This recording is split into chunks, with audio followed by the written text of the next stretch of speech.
क्या आपको कहानियां और ऑडियो बुक्स पसंद हैं? तो जुड़िए नॉवल एक्सप्लेनर से, जहां हर कहानी खास बनती है।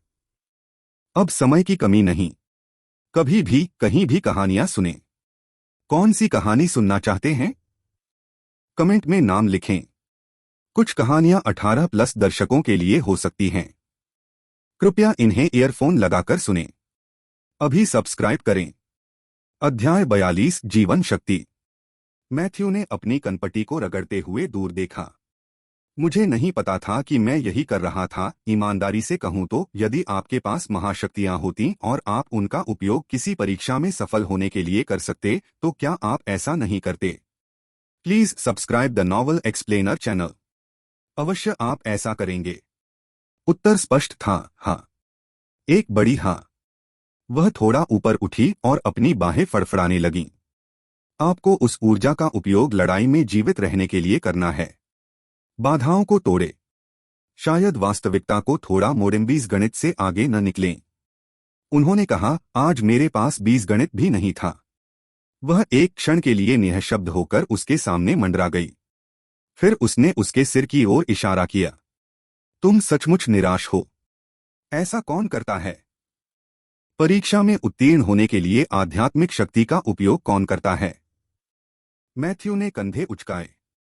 जो लोग पास होना चाहते हैं। वह कराह उठी और हलकों में तैरने लगी। अविश्वसनीय। आप पहले नेक्सियन हैं जिनसे मैं कभी मिला हूं जो निबंध के बाद शायद बेहोश हो सकते हैं। मैथ्यू ने अपना सिर पीछे दीवार पर झुका लिया और अपनी आंखें बंद कर लीं। हाँ, ठीक है। कम से कम मुझे अच्छे ग्रेड मिल रहे हैं। वैसे भी इसमें इतना चौंकाने वाला क्या था? उन्होंने कल ही आध्यात्मिक ऊर्जा के बारे में सीखा था। अब अचानक उनसे यह जानने की अपेक्षा की गई कि किसी अनुभवी कृषक की तरह इसका संरक्षण कैसे किया जाए। उसका सिर धड़क गया। टस्क भूत ने उसकी जीभ चटकाई और उसकी बाहें क्रॉस कर दी। ठीक है, मैं इस बार आपकी मदद करूंगा। लेकिन आप अभी भी मेरे शरीर के साथ मेरी मदद कर रहे हैं। मैथ्यू ने बुदबुदाते हुए कहा, मैंने पहले ही कहा था कि मैं आपके शरीर के मामले में आपकी मदद करूंगा। ठीक है, यह अजीब लग रहा था। उसने पलक भी नहीं झपकाई। मेरे पीछे आओ। मैथ्यू ने अपनी घड़ी की ओर देखते हुए कहा, 10 मिनट में मेरी परीक्षा है। वास्तविक लिखित परीक्षा। आप जानते हैं, सामान्य प्रकार। आप इसे खत्म नहीं करेंगे। उसने पीछे की ओर तैरते हुए कहा। उसका शरीर पहले से ही परिसर के दूर की ओर जाने वाले रास्ते पर चल रहा था। आप आधे रास्ते में बेहोश हो जाएंगे और शायद सबके सामने गिर जाएंगे। हो सकता है कि आप कोमा में भी पड़ जाएं।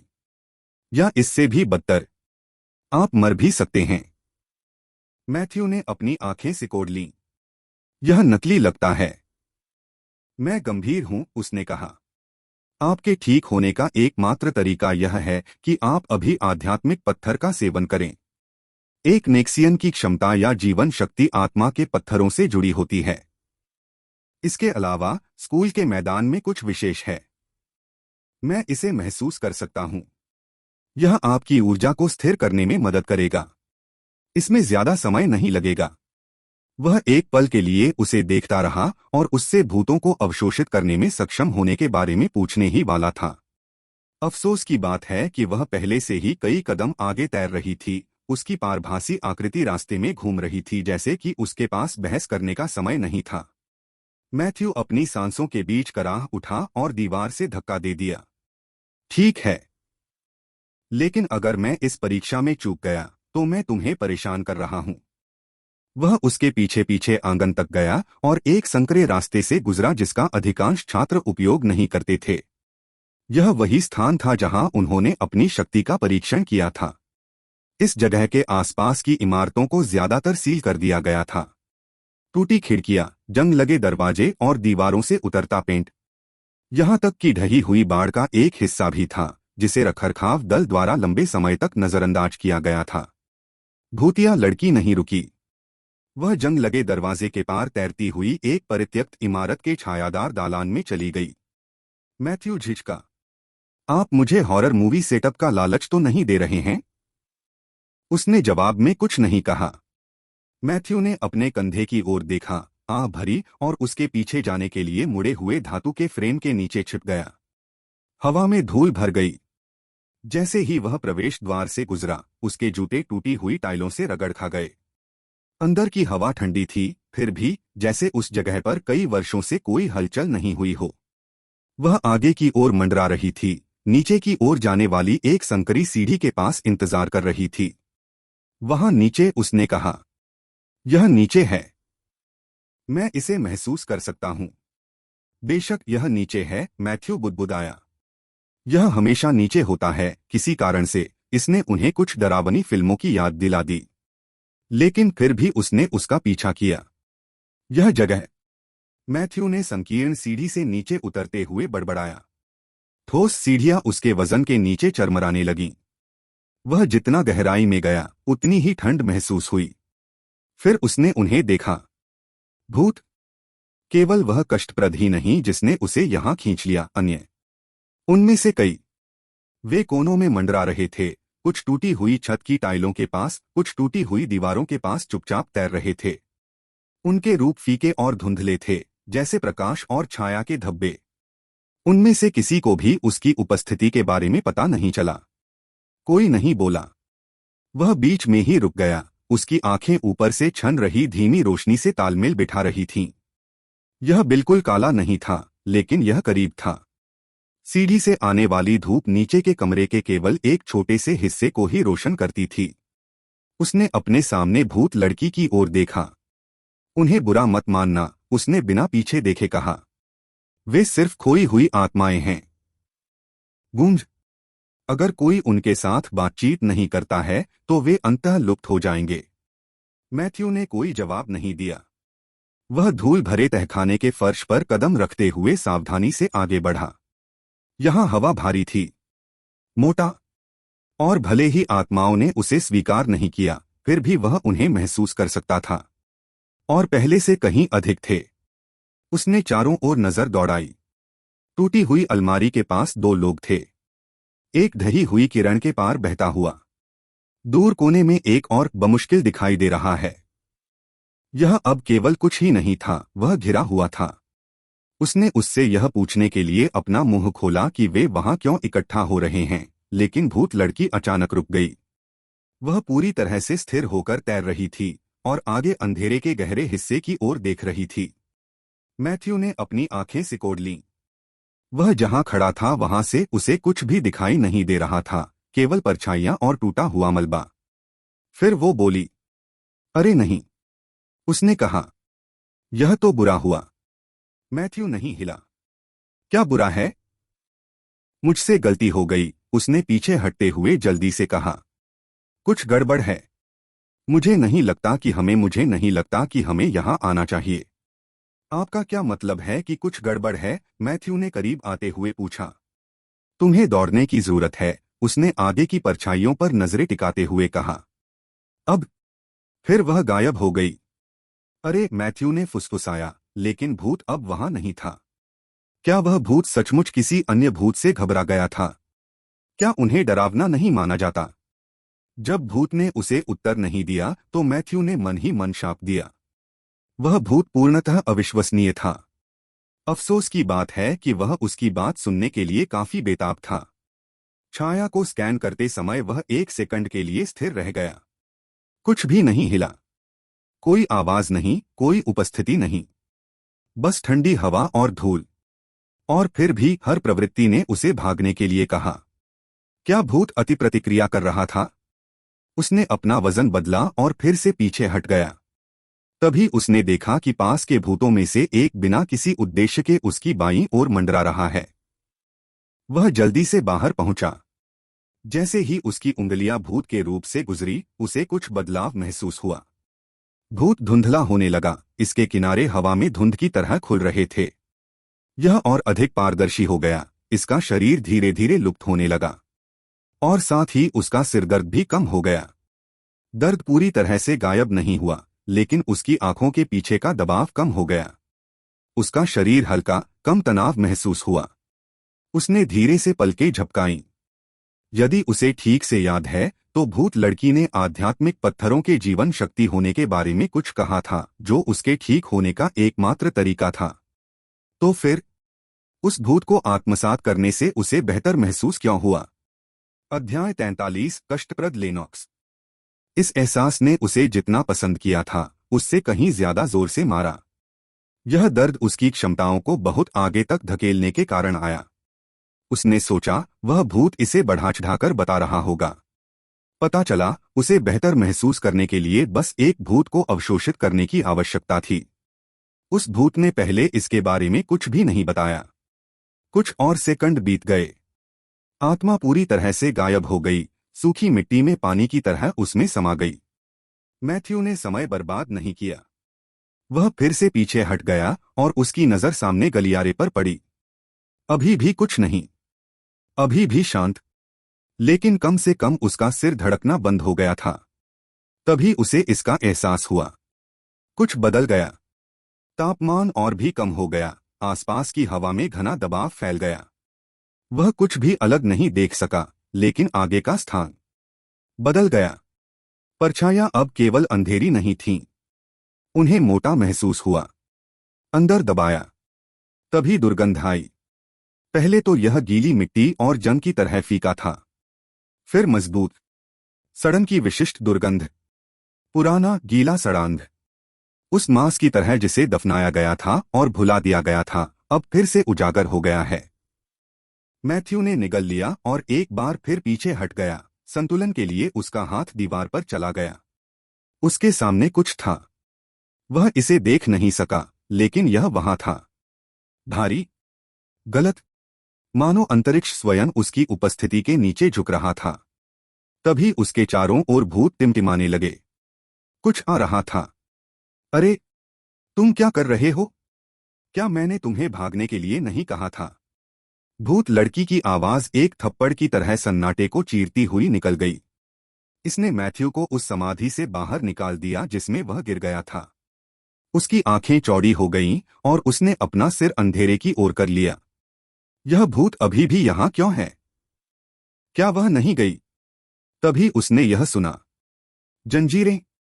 शुरुआत में आवाज धीमी थी, जैसे धातु कंक्रीट के पार घसीटी जा रही हो। फिर यह और तेज हो गया। उसने यह जानने के लिए इंतजार नहीं किया कि क्या आ रहा है। वह मुड़ा और बोल्ट लगा दिया। दालान पहले से अधिक लंबा लगा। उसके चारों ओर की हवा मोटी हो गई और उसके कंधों पर दबाव डालने लगी। प्रत्येक कदम भारी लग रहा था, जैसे कोई चीज उसके पैरों को खींच रही हो। उसके पैर थोड़े खिंचे हुए थे, चाहे वह कितनी भी जोर से आगे की ओर धकेले। जंजीरें गूंजती थीं, दीवारों से टकराती थीं, किसी ऐसी चीज को पीछे खींचती थीं जो छिपने की जहमत नहीं उठाती थी। ध्वनि कंक्रीट से उछलकर गलियारे में घूमती हुई हर इंच की जगह भर गई। मैथ्यू की पीठ पर ठंडा पसीना चिपक गया। उसकी अंतरात्मा चिल्ला उठी, वहां जो कुछ भी था वह खतरनाक नहीं था। यह उसे निगल जाएगा। इस बार उन्होंने पीछे मुड़कर नहीं देखा। उसने अपनी आंखें आगे की ओर रखीं, जोर जोर से सांस लेते हुए, अपने शरीर पर खींच रहे सुस्त वजन को धकेलते हुए। उसकी दृष्टि के कोनों से दालान धुंधला होने लगा। फिर आखिरकार उसने उसे देखा, सीढ़ी। उसने और जोर लगाया, उसके पैर जलने लगे। बस कुछ कदम और, उसने सोचा। वह सीढ़ियों के नीचे पहुंच गया और लड़खड़ा गया। उसका पैर एक ढीली टाइल पर पड़ गया। उसका शरीर आगे की ओर झुका, गति उसे दहलीज के पार ले गई। उसने फर्श पर जोर से प्रहार किया, हथेलियां खुरदरे कंक्रीट से रगड़ने लगीं। वह कुछ सेकंड तक वहीं पड़ा रहा। उसकी छाती फूल रही थी, ठंड उसकी त्वचा में घुस रही थी। लेकिन कोई नतीजा नहीं निकला। कोई जंजीर नहीं, कोई आवाज नहीं। उसने धीरे से अपना सिर घुमाया। उसकी आंखें उसके पीछे की सीढ़ी पर टिकी थीं। फिर भी सन्नाटा। वह अपने हाथ के पिछले हिस्से से अपना माथा पोंछते हुए उठ बैठा। उसके पैरों का दर्द वास्तविक था। उसके हाथों में दर्द और भी तेज हो गया। लेकिन दालान खाली था। वह चीज जो भी थी, उसने अंधेरा नहीं छोड़ा। क्या मैंने तुम्हें दौड़ने के लिए नहीं कहा था? भूत लड़की की आवाज उसके दिमाग में फिर से गूंज उठी। मैथ्यू ने खुद को सीधा धकेला और अपना सिर घुमाया, उसकी ओर अपनी आंखें सिकोड़ लीं। क्या? मुझे इस तरह मत देखो, उसने कहा। मैथ्यू ने उसकी ओर घूरकर देखा। तुमने मुझे छोड़ दिया। मैं भागा, वह पीछे हट गई। मैंने तुम्हें भी दौड़ने के लिए कहा था। क्या यह मेरी गलती है कि तुम सुनना नहीं जानते थे? मैथ्यू ने जवाब देने की जहमत नहीं उठाई। उसने अपनी पैंट से गंदगी साफ की और दालान की ओर मुड़ गया। वह चीज क्या थी, उसने पूछा। मुझे नहीं पता, उसने बुदबुदाया। लेकिन यह वहां नहीं होना चाहिए था। मैथ्यू ने अपना जबड़ा भींच लिया। तुम मुझे वहां ले आए। मुझे नहीं पता था कि वह चीज अस्तित्व में थी, उसने दरवाजे के पास मंडराते हुए जल्दी से कहा। लेकिन अब आपको इसे अपने दिमाग में बिठा लेना चाहिए। नेक्सियन होना केवल शानदार शक्तियों या आपके मन में बनाई गई किसी भी कल्पना के बारे में नहीं है। वह और करीब तैरने लगी। वर्षों से मनुष्य नेक्सियन को खोजने और पकड़ने की कोशिश कर रहे हैं। वे उनका अध्ययन करना चाहते हैं। उन्हें खोलें। उनका उपयोग करें। आप चुने हुए भाग्यशाली व्यक्ति नहीं हैं। आप एक लक्ष्य हैं। मैथ्यू ने पलकें झपकाईं। शब्द भी वास्तविक नहीं लग रहे थे। किसी पर भरोसा मत करो, उसने जारी रखा। इस स्कूल में भी नहीं। खासकर यहां तो नहीं, उसने चारों ओर देखा। तुम्हें घर वापस जाना चाहिए और आराम करना चाहिए। ठीक होने के लिए कम से कम 2 दिन सोए नहीं तो तुम मर जाओगे। मैं अतिशयोक्ति नहीं कर रहा हूं। फिर वह फिर से गायब हो गई, ठीक वैसे ही। मैथ्यू ठंडी हवा में सांस लेते हुए शांत सीढ़ी पर अकेला खड़ा था। उसने अपनी जीभ चटकाई और चारों ओर देखा। यह दुनिया बहुत गड़बड़ है, वह बुदबुदाया। मैं इसके बारे में कुछ नहीं जानता। और शायद यही बात इसे और अधिक खतरनाक बनाती है। उसने अपनी पीठ दीवार से टिका ली। अगर मैं जीना चाहता हूं, अगर मैं वास्तव में कुछ बदलना चाहता हूं, तो मुझे मजबूत होने की जरूरत है। उसका सिर अब भी धड़क रहा था। उसने 1 सेकंड के लिए अपनी आंखें बंद कर लीं, फिर खुद को सीधा खड़ा कर लिया। सबसे पहले चीजें, उसने धीरे से कहा। इस भयानक सिरदर्द से छुटकारा पाएं। उस भूतिया लड़की ने उसे बस आराम करने के लिए कहा था, लेकिन ऐसा इसलिए था क्योंकि वह नहीं जानती थी कि वह भूतों को अवशोषित कर सकता है। उन्होंने इलाके की जांच की, इसमें ज्यादा समय नहीं लगा।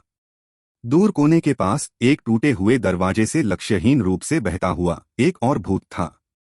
मैथ्यू उसकी ओर चलने लगा। कुछ मिनटों के बाद भूत भी दूसरों की तरह ही फीका पड़ गया। राहत की वह अपरिचित लहर आ गई, आखिरकार उसका सिरदर्द दूर हो गया। जो भी आध्यात्मिक ऊर्जा उसने पहले खत्म कर दी थी, वह धीरे धीरे वापस आ रही थी। मैथ्यू ने गहरी सांस ली और इमारत से बाहर निकल गया। बाहर की ठंडी हवा थोड़ी चुभ रही थी, लेकिन उसने अभी जो झेला, उसकी तुलना में यह शांति की तरह महसूस हुई। वह पुराने मैदानों के किनारे को पार कर गया और घिसे-पिटे रास्ते पर चल पड़ा जो मुख्य स्कूल भवनों की ओर वापस जाता था। जब वह जंगल के किनारे पहुंचा, तो उसे तरोताजा महसूस हुआ। वह स्कूल के प्रांगण में वापस चला गया, अपनी वर्दी को वापस अपनी जगह पर खींचा और अपनी आस्तीन से कुछ गंदगी साफ की। सही समय पर। अभी उसकी एक परीक्षा बाकी थी, या ऐसा उसने सोचा। वह आंगन के आधे रास्ते पर था जब किसी ने उसे पुकारा। मैथ्यू। वह रुका और मुड़ गया। लेनॉक्स ढके हुए रास्तों में से एक के नीचे खड़ा था। उसके चारों ओर छात्रों का एक समूह था। उनमें से 2 को उन्होंने विद्यार्थी परिषद से पहचाना। एक कागज की मुड़ी हुई शीट को पलट रहा था। तुम कहाँ थे? लेनॉक्स ने आगे बढ़ते हुए पूछा। आपको कैंटीन में नहीं देखा। मैं आराम कर रहा था, मैथ्यू ने कहा। आपको किसी चीज की जरूरत है? लेनॉक्स मुस्कुराया और दूसरों की ओर इशारा किया। अगली परीक्षा शुरू होने वाली है। सोचा कि मैं आपको बता दूं। यदि आप कुछ संकेत चाहते हैं, तो मुझे पिछले साल के बैच से कुछ नोट्स मिले हैं। मैथ्यू की नजर दूसरे छात्र के हाथ में मुड़े हुए कागज पर गई। यह सिर्फ नोट्स नहीं थे, इसे बहुत करीने से चिह्नित किया गया था, कॉलम में हाईलाइट किया गया था। नहीं धन्यवाद, मैथ्यू ने अपना बैग ठीक करते हुए कहा और जाने के लिए मुड़ा। वह इसे बाहर नहीं खींचना चाहता था। जितनी जल्दी वह लेनॉक्स से दूर हो जाए, उतना अच्छा होगा। लेकिन उसे पूरी तरह से काट देना कोई विकल्प नहीं था, अभी नहीं। यदि वह एक कदम आगे रहना चाहता था, तो उसे अपने ठिकानों को कवर करना होगा। इसका मतलब था लेनॉक्स को पास रखना, कम से कम अभी के लिए। फिर भी लेनॉक्स दृढ़ था। बहुत परेशान करने वाली बात है। इससे पहले कि मैथ्यू 2 कदम आगे बढ़ पाता, लेनॉक्स फिर से उसके सामने आ गया। आपको यकीन है? लेनॉक्स ने पूछा, चिंता उसके चेहरे पर साफ झलक रही थी। यह परीक्षा बहुत बड़ी है। आप पीछे नहीं रहना चाहेंगे, ठीक है? अध्याय 44 अभिमान मायने नहीं रखता। आखिर यह आदमी अब क्या कर रहा है? मैथ्यू ने सोचा जब उसने लेनॉक्स को फिर से अपने सामने कदम रखते हुए देखा। धन्यवाद, लेकिन मैं इसे संभाल सकता हूं, मैथ्यू ने कहा। लेनॉक्स नहीं हिला। मैथ्यू, घमंड होना ठीक है, लेकिन इसे अपनी पढ़ाई के साथ खिलवाड़ करना, यह बिल्कुल लापरवाही है। मैथ्यू ने पलकें झपकाईं। तुम किस बारे में बात कर रहे हो? उसने कागज पर नजर डाली और संदेह किए बिना नहीं रह सका कि लेनॉक्स उसे या कुछ और फंसाने की कोशिश कर रहा है। मेरा मतलब है, चलो, लेनॉक्स ने कागज को थोड़ा लहराते हुए कहा। आप स्पष्ट रूप से परेशान हैं। यह बहुत स्पष्ट है। लेकिन यह पूरी बात अपने दोस्तों को नजरअंदाज करना, दोपहर का भोजन छोड़ना, लोगों की नजरों से दूर रहना किसी की मदद नहीं कर रहा है। खासकर आपकी तो नहीं। मैथ्यू स्थिर रहा। देखो, लेनॉक्स ने जारी रखा, मुझे पता है कि तुम कल रात जो हुआ उससे नाराज हो, मेरे द्वारा कैथरीन को घर भेजने के बारे में। क्या तुम्हें लगता है कि मैं हस्तक्षेप करने की कोशिश कर रहा था या कुछ और? लेकिन चलो यार, यह वह नहीं था। उसे सिरदर्द था। उसने पूछा, मुझे क्या करना चाहिए था, ना कहो? मैथ्यू ने उसे देखा लेकिन कुछ नहीं कहा। उसे यह भी नहीं पता था कि लेनॉक्स ने कैथरीन को घर भेजा है। लेकिन अगर उसने ऐसा किया भी, तो भी उसे कोई परवाह नहीं होगी। लेनॉक्स ने इसे चलते रहने के संकेत के रूप में लिया। और अब आप बस हर किसी से बच रहे हैं। आप दोपहर के भोजन के दौरान हमारे साथ नहीं बैठे, आप घंटों गायब रहे। और अब आप एक परीक्षा के लिए मदद को अस्वीकार कर रहे हैं, जो स्पष्ट रूप से महत्वपूर्ण है। उसने कागज को फिर से उठाया, बस थोड़ा सा। लेनॉक्स ने कहा, मैं ऐसा इसलिए कह रहा हूं क्योंकि मुझे इसकी परवाह है। इस तरह की क्षुद्र चीज को अपनी गति को बर्बाद न करने दें। यदि आप अंततः असफल हो जाते हैं, तो अभिमान कोई मायने नहीं रखता। मैथ्यू ने उसे घूरकर देखा, फिर धीरे से सांस छोड़ी। तुम्हें लगता है कि मैं ऐसा इसलिए कर रहा हूं क्योंकि मैं तुम्हारे द्वारा उसे घर ले जाने से नाराज हूं। ठीक है, लेनॉक्स ने कहा। क्या तुम नहीं हो? मैथ्यू ने अपनी आंखें सिकोड़ लीं। आप भ्रमित हैं। लेनॉक्स ने कहा, मैं सिर्फ यह कह रहा हूं कि ऐसा दिखावा करना बंद करें जैसे आप ठीक हैं और बस मदद लें। आपको इसकी आवश्यकता पड़ेगी। मैथ्यू ने कुछ कदम दूर खड़े अन्य छात्रों पर नजर डाली, जो अभी भी देख रहे थे, लेकिन ऐसा न करने का नाटक कर रहे थे। उसने पीछे मुड़कर लेनॉक्स की ओर देखा। मुझे इसकी आवश्यकता नहीं है, मैथ्यू ने कहा। लेकिन व्याख्यान के लिए धन्यवाद। वह फिर से किनारे की ओर बढ़ा, लेनॉक्स को पीछे धकेलते हुए उस पर इरादे से अधिक बल से प्रहार किया। जब मैथ्यू ने अपने पीछे एक गड़गड़ाहट की आवाज सुनी तो वह तुरंत मुड़ा। Please subscribe the novel explainer channel. उसे आश्चर्य हुआ। लेनॉक्स जमीन पर था, उसकी पीठ के बल सपाट पैर अजीब तरह से फैले हुए थे, जैसे उसने अपना संतुलन पूरी तरह से खो दिया हो। एक पल के लिए भी उनमें से कोई भी नहीं हिला। उनकी नजरें मिलीं, दोनों अचंभित रह गए। मैथ्यू ने कुछ नहीं कहा, लेकिन अंदर ही अंदर वह भौंचक्का रह गया। लेनॉक्स कमजोर नहीं था। वह परेशान करने वाला, आत्मसंतुष्ट और दर्दनाक रूप से आत्मतुष्ट था, लेकिन अनाड़ी नहीं था। ऐसा कोई रास्ता नहीं था कि हल्का सा धक्का उसे इस तरह गिरा देता। मैथ्यू ने नीचे अपने हाथ की ओर देखा। वही हाथ जो उसने लेनॉक्स को धक्का देने के लिए इस्तेमाल किया था। वही हाथ जिसने पहले कई भूतों को निगल लिया था। वह वास्तव में अपनी ताकत पर नियंत्रण रखना भूल गया। ऐसा पहले भी एक बार हो चुका था, और फिर भी मैथ्यू सावधान नहीं था। वह पूरी तरह से भूल गया था कि उसने अभी अभी अपनी ताकत की भरपाई की है। इससे पहले कि वह कुछ और सोच पाता, बगल से कोई उसकी ओर बढ़ा। वह तुरंत दूर चला गया और कैथरीन को लेनॉक्स की ओर भागते हुए देखा।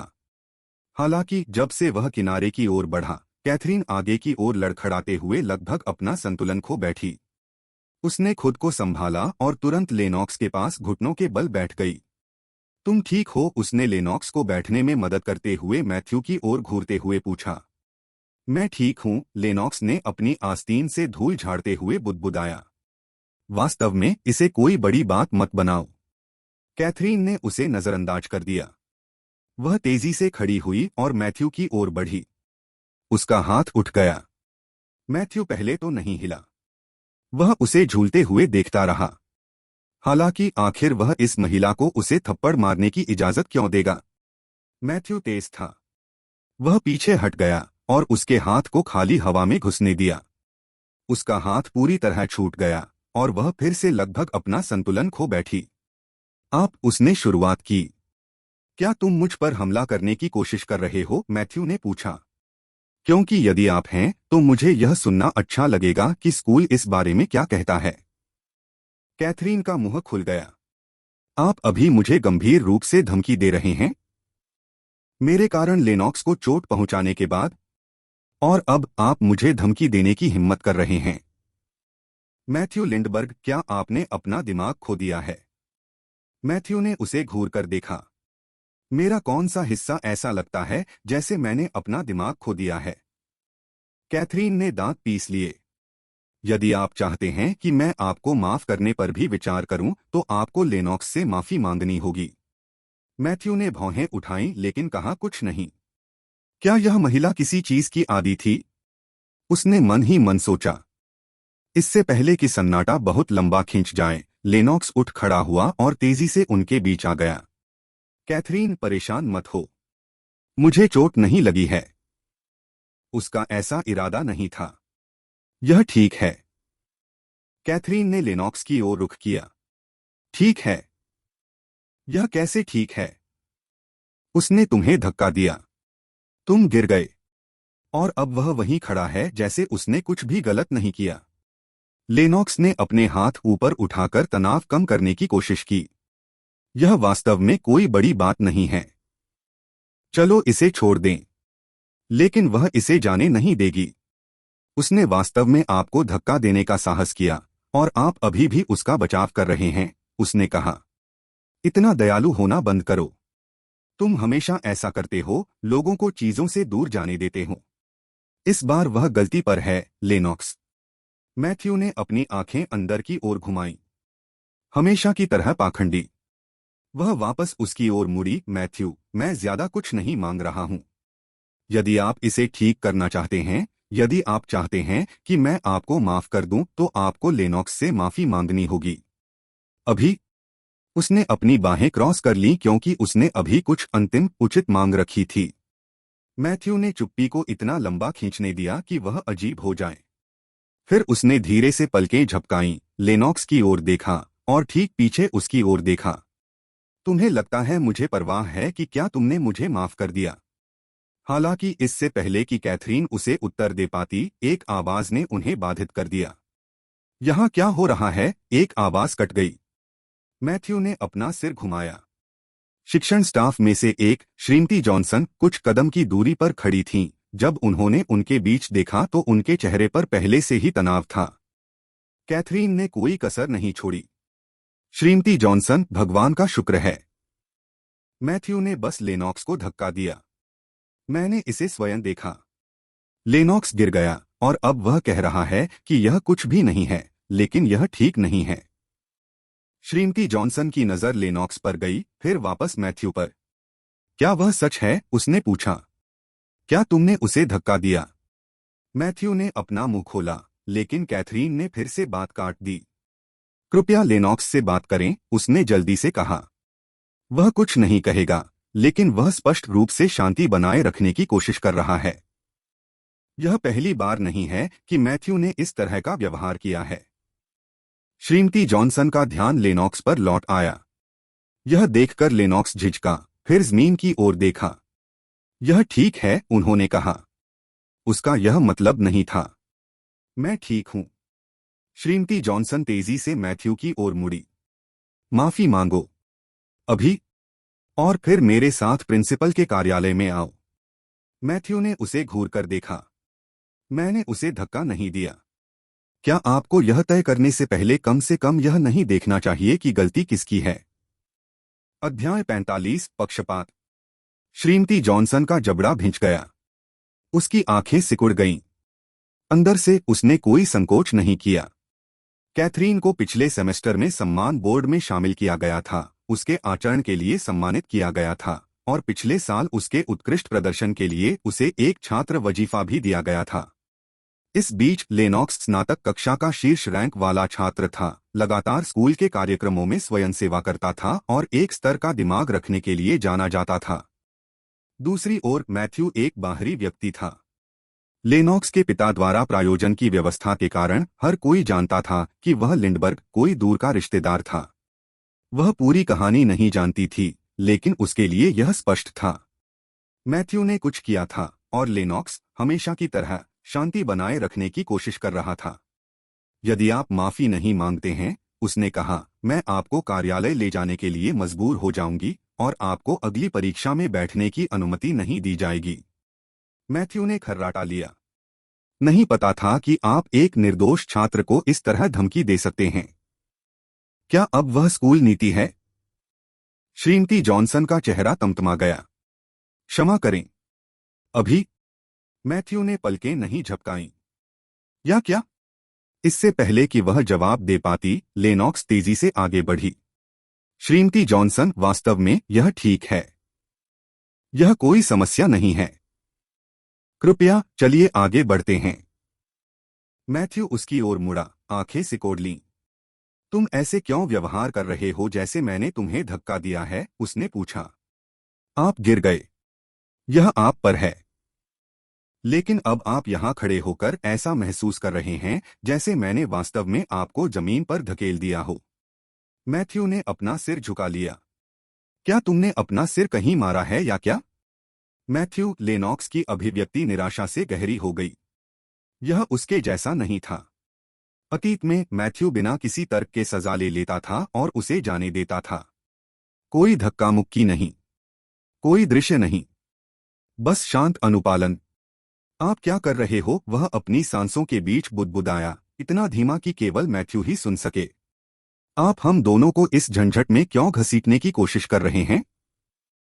तुम्हारा क्या मतलब है? तुम्हें एक झंझट में डाल दूंगा। मैथ्यू की आवाज इतनी तेज थी कि लोग घूरकर देखते रह गए। आप और मैं दोनों जानते हैं कि मैंने आपको धक्का नहीं दिया। लेनॉक्स ने अपने दांत पीस लिए, लेकिन वह एक शब्द भी नहीं कह सका। आप उन्हें यह क्यों नहीं बताते कि आप गिर गए? क्या इससे मेरा नाम साफ नहीं हो जाएगा? या क्या यह संभव है कि आप चाहते हैं कि मैं अगली परीक्षा से चूक जाऊं? क्या यह आपकी योजना है, लेनॉक्स? इससे पहले कि लेनॉक्स जवाब दे पाता, कैथरीन ने फिर से कदम बढ़ाया। गंभीरता से, मैथ्यू, कठिन होना बंद करो। बस माफी मांगो और जिम्मेदारी लो। या अगली परीक्षा छोड़ दो, यह तुम पर निर्भर है।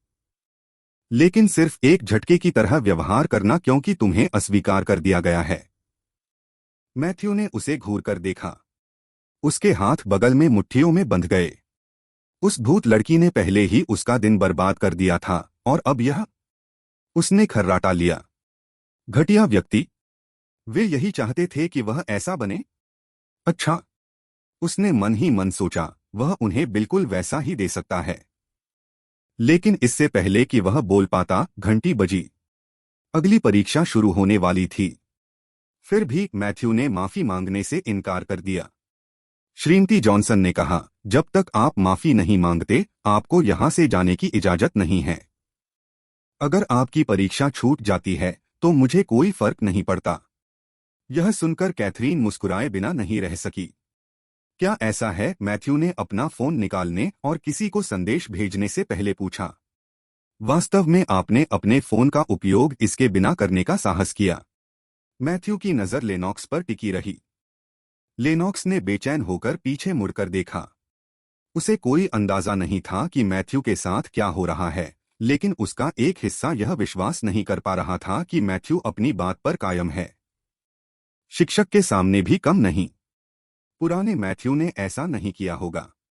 वह संघर्ष से बचता। उसने कैथरीन को कभी भी मुश्किल स्थिति में नहीं डाला होगा। वह पीछे हट जाता, दोष अपने ऊपर ले लेता और उसे जाने देता। लेकिन यह मैथ्यू, वह अलग था। अधिक प्रत्यक्ष, अडिग, नजरअंदाज करना कठिन। और लेनॉक्स को इस तथ्य से नफरत थी कि वह धीरे धीरे स्थिति पर नियंत्रण खो रहा था। लेनॉक्स ने अपना मुंह खोला। मैथ्यू वास्तव में क्या कर रहा था? जिस चीज को एक ही माफी से ठीक किया जा सकता है, उस पर इतनी गहराई से विचार क्यों किया जाए? श्रीमती जॉनसन, लेनॉक्स ने अंततः कहा, मुझे लगता है कि कोई गलतफहमी है। मैथ्यू ने वास्तव में मुझे धक्का नहीं दिया, लेकिन मैंने उसे देखा। कैथरीन ने पलटवार किया। नहीं, आपने नहीं किया, लेनॉक्स ने कहा। उसकी आंखें उस पर टिक गईं और चुपचाप उससे इसे पाने की विनती कर रहा था। रोक लेना। कैथरीन ने भौहें चढ़ा लीं, स्पष्ट रूप से आश्वस्त नहीं थी। लेकिन लेनॉक्स पूरा नहीं हुआ। अगर हम इसे जारी रखते हैं तो हम सभी की परीक्षा छूट जाएगी, उन्होंने तुरंत कहा। फिर वह आगे बढ़ा और कैथरीन की कलाई पकड़ ली। फिर वह फुसफुसाया, मैथ्यू माफी नहीं मांगेगा। आप इसे देख सकते हैं। वह हिल नहीं रहा है क्योंकि वह हमें नीचे खींचना चाहता है। अगर हम बहस करते रहे तो श्रीमती जॉनसन इसे और भी लंबा खींच लेंगी। कैथरीन झिझकी, उसकी अभिव्यक्ति सख्त हो गई। लेनॉक्स ने उसे हल्के से सिर हिलाया, मानो उसे बता रहा हो कि यह इसके लायक नहीं था। हम समय बर्बाद कर रहे हैं, उन्होंने कहा। एक पल के लिए भी वह नहीं हिली। लेकिन फिर धीरे से उसने अपना हाथ पीछे खींच लिया और सिर हिलाया। वह खुश नहीं थी, लेकिन वह समझ गई थी। मैथ्यू के लिए नहीं, बल्कि यह केवल इसलिए था क्योंकि परीक्षा अभी अधिक मायने रखती है। फिर वह आगे बढ़ी और श्रीमती जॉनसन की बाह थपथ पाई।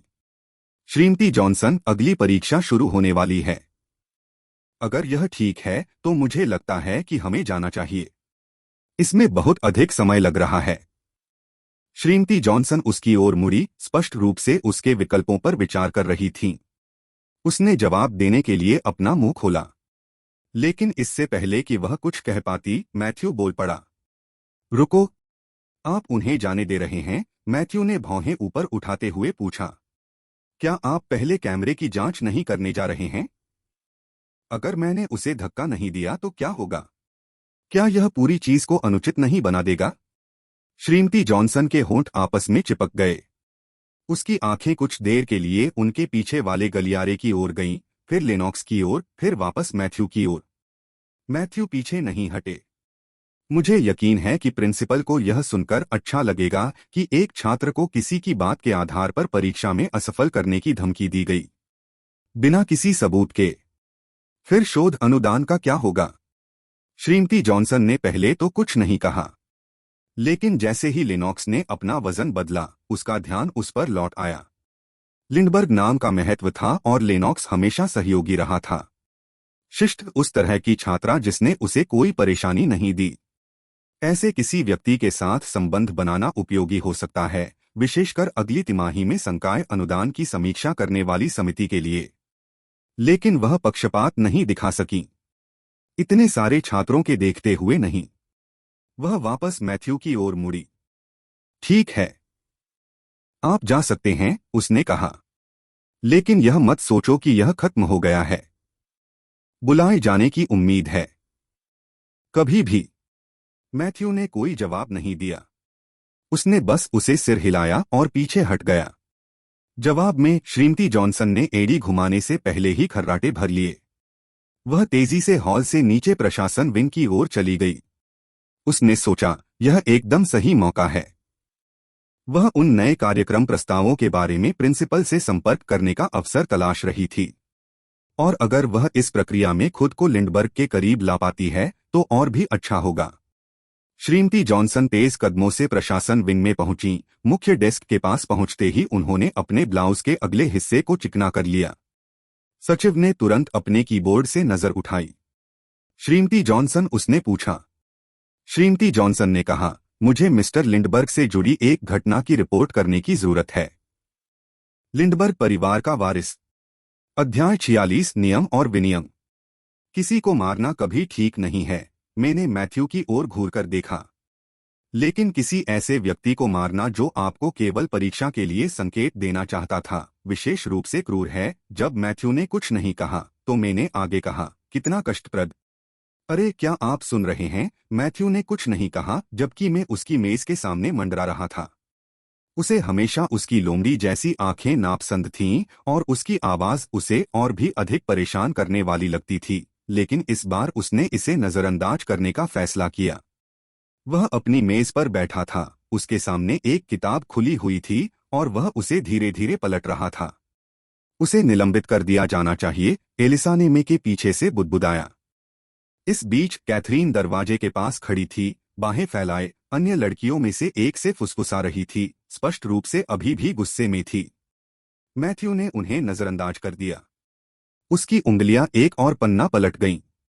श्रीमती जॉनसन ने सोचा होगा कि वह यहाँ के अधिकांश लोगों की तरह ही लिंडबर्ग परिवार द्वारा पाला गया कोई बेकार युवा मास्टर था, लेकिन उन्हें कौन दोषी ठहरा सकता है? मैथ्यू के पिता शायद ही कभी खुद को सार्वजनिक रूप से दिखाते हों। इसके अलावा उनके पिता ने सोचा कि सभी को लेनॉक्स के बारे में गलत समझाना बेहतर होगा, क्योंकि इससे मैथ्यू उन लोगों से भी बच जाएगा जिनकी लिंडबर्ग परिवार की संपत्ति में रुचि हो सकती है।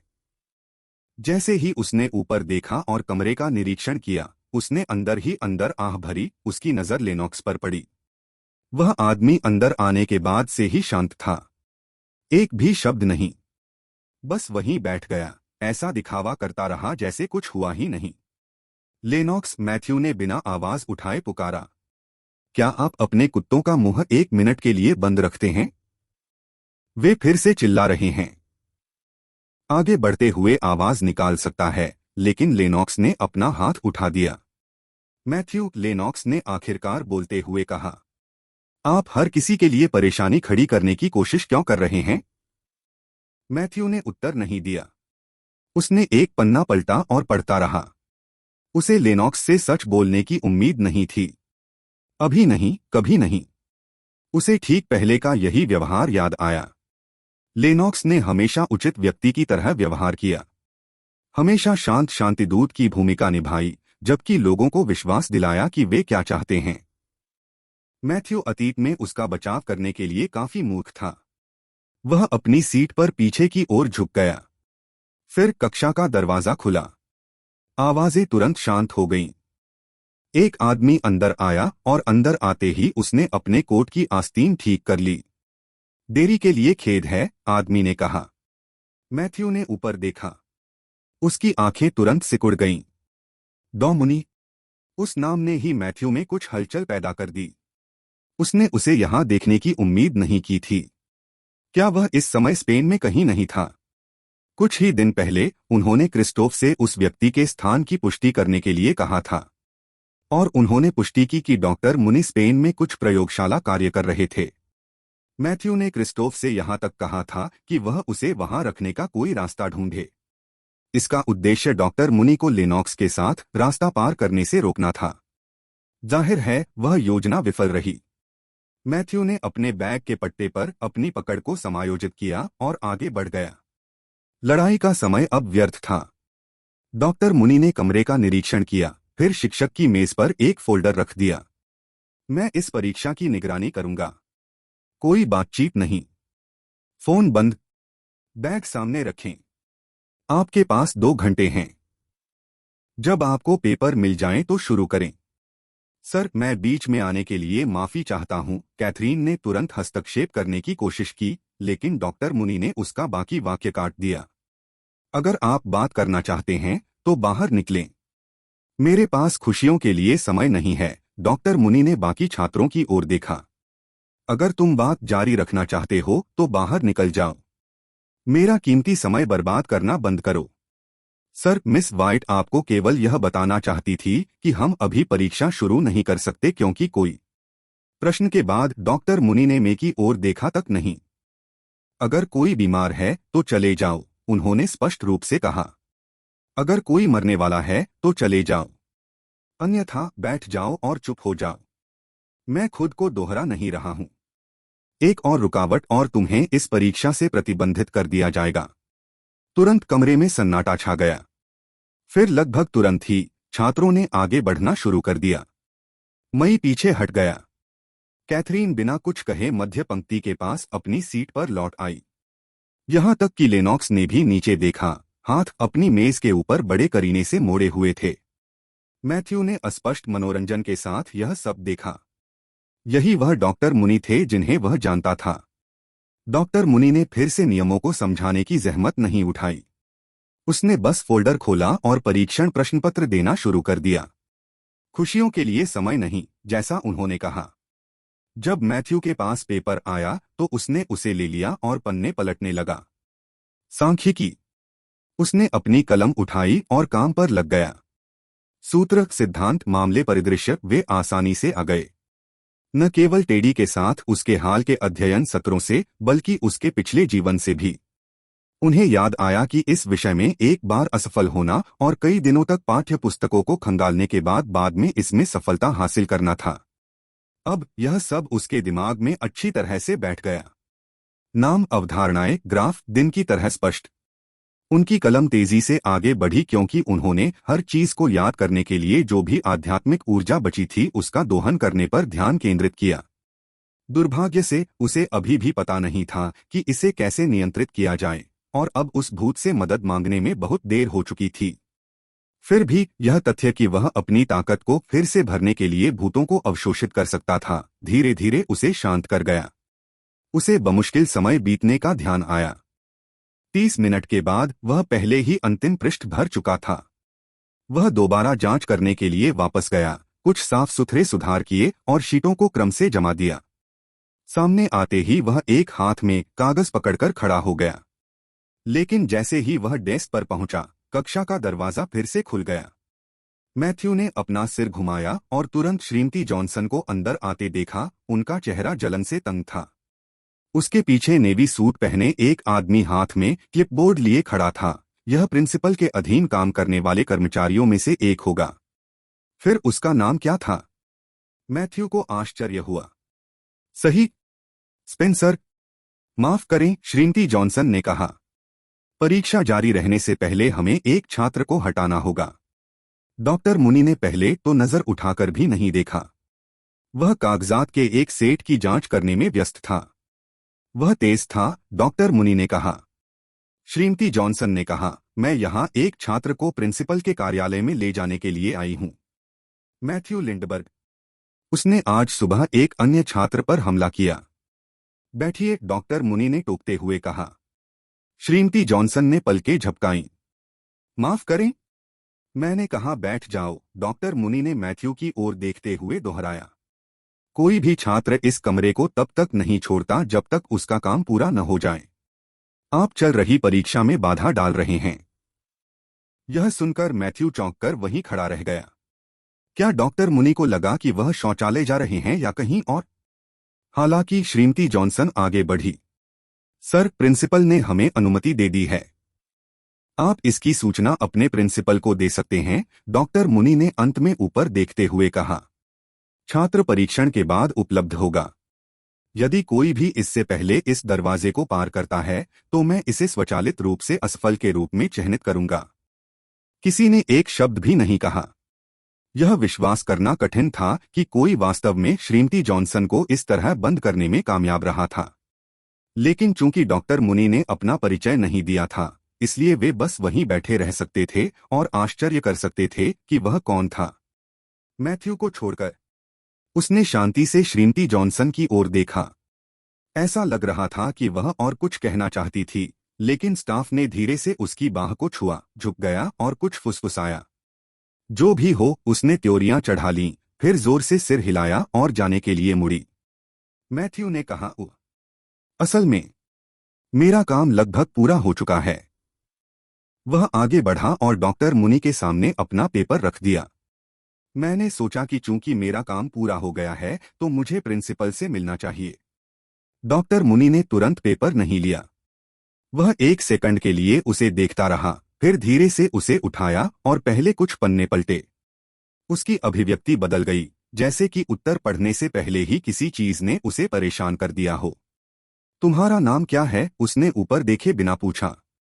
मैथ्यू लिंडबर्ग, मैथ्यू ने उत्तर दिया। डॉक्टर मुनी फिर रुके।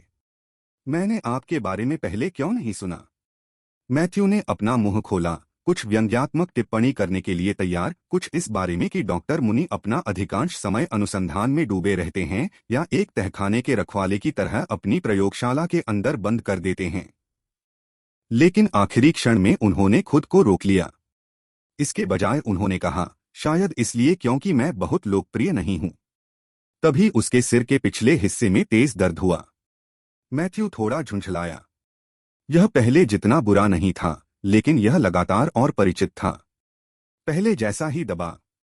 उसकी आंखों के पीछे वही धीमी धड़कन। इसलिए भूतों को अवशोषित करने का प्रभाव केवल 30 मिनट तक ही रहता था यदि वह इसका उपयोग परीक्षण प्रश्नों का उत्तर देने के लिए करता था। जानकर अच्छा लगा, उसने सोचा और सीधा होकर उसे झटकने की कोशिश की। उसके पीछे श्रीमती जॉनसन ने अपना गला साफ किया। डॉक्टर मुनि मैथ्यू प्रिंसिपल के सामने खुद को समझाएगा। मुझे लगता है कि हमने आपका काफी समय ले लिया है। चूंकि वह पहले ही ऐसा कर चुका है, कृपया उसे जाने की अनुमति दें। एक पल के लिए भी डॉक्टर मुनि नहीं हिले। फिर वह उसकी ओर मुड़ा, अभी भी उसके हाथ में टेस्ट पेपर था। मिस्टर लिंडबर्ग ने इस बार वास्तव में क्या किया? श्रीमती जॉनसन आधा कदम आगे बढ़ी। उसने एक अन्य छात्र को चोट पहुंचाई। यह देखा गया था। क्या यह कैमरे में कैद हुआ? नहीं, लेकिन कोई रिकॉर्डिंग? डॉक्टर मुनि ने फिर टोका। लिखित रिपोर्ट? एक दायर शिकायत? या यह सब अफवाह है?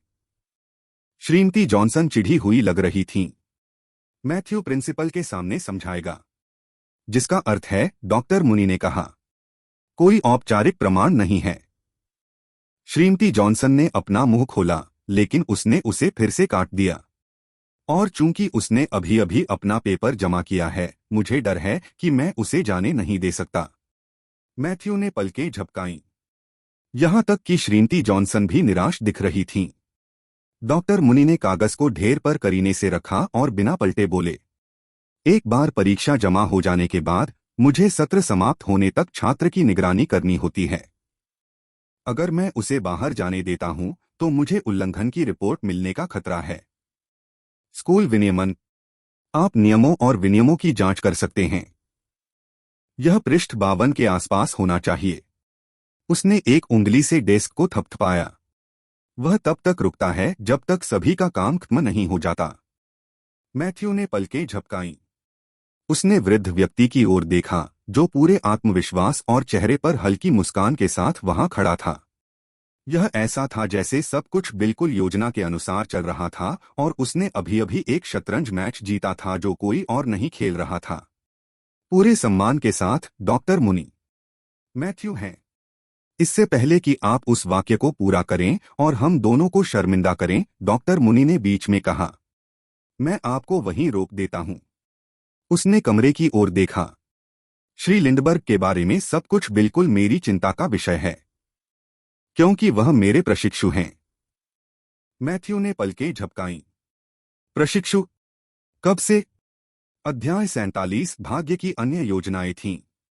श्रीमती जॉनसन ने प्रिंसिपल की ओर मुड़ने से पहले कहा, डॉक्टर मुनि, आप स्कूल को सूचित किए बिना किसी इंटर्न को नहीं ले सकते। आपने मिस्टर लिंडबर्ग को इंटर्न के रूप में कब लिया?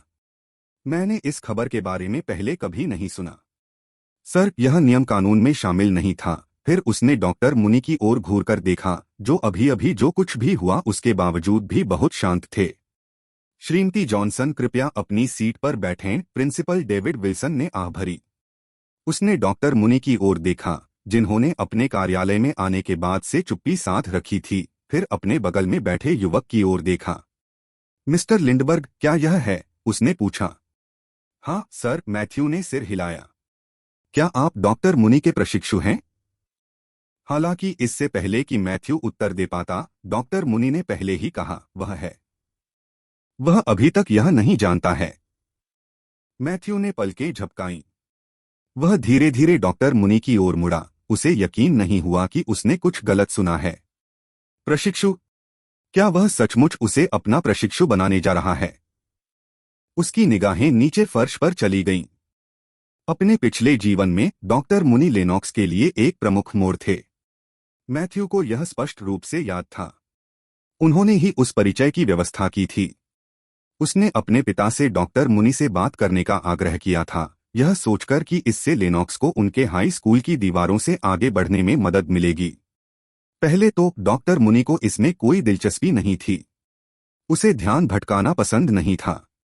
उन्होंने इंटर्न को काम पर नहीं लिया, खासकर हाई स्कूल के छात्र को तो नहीं।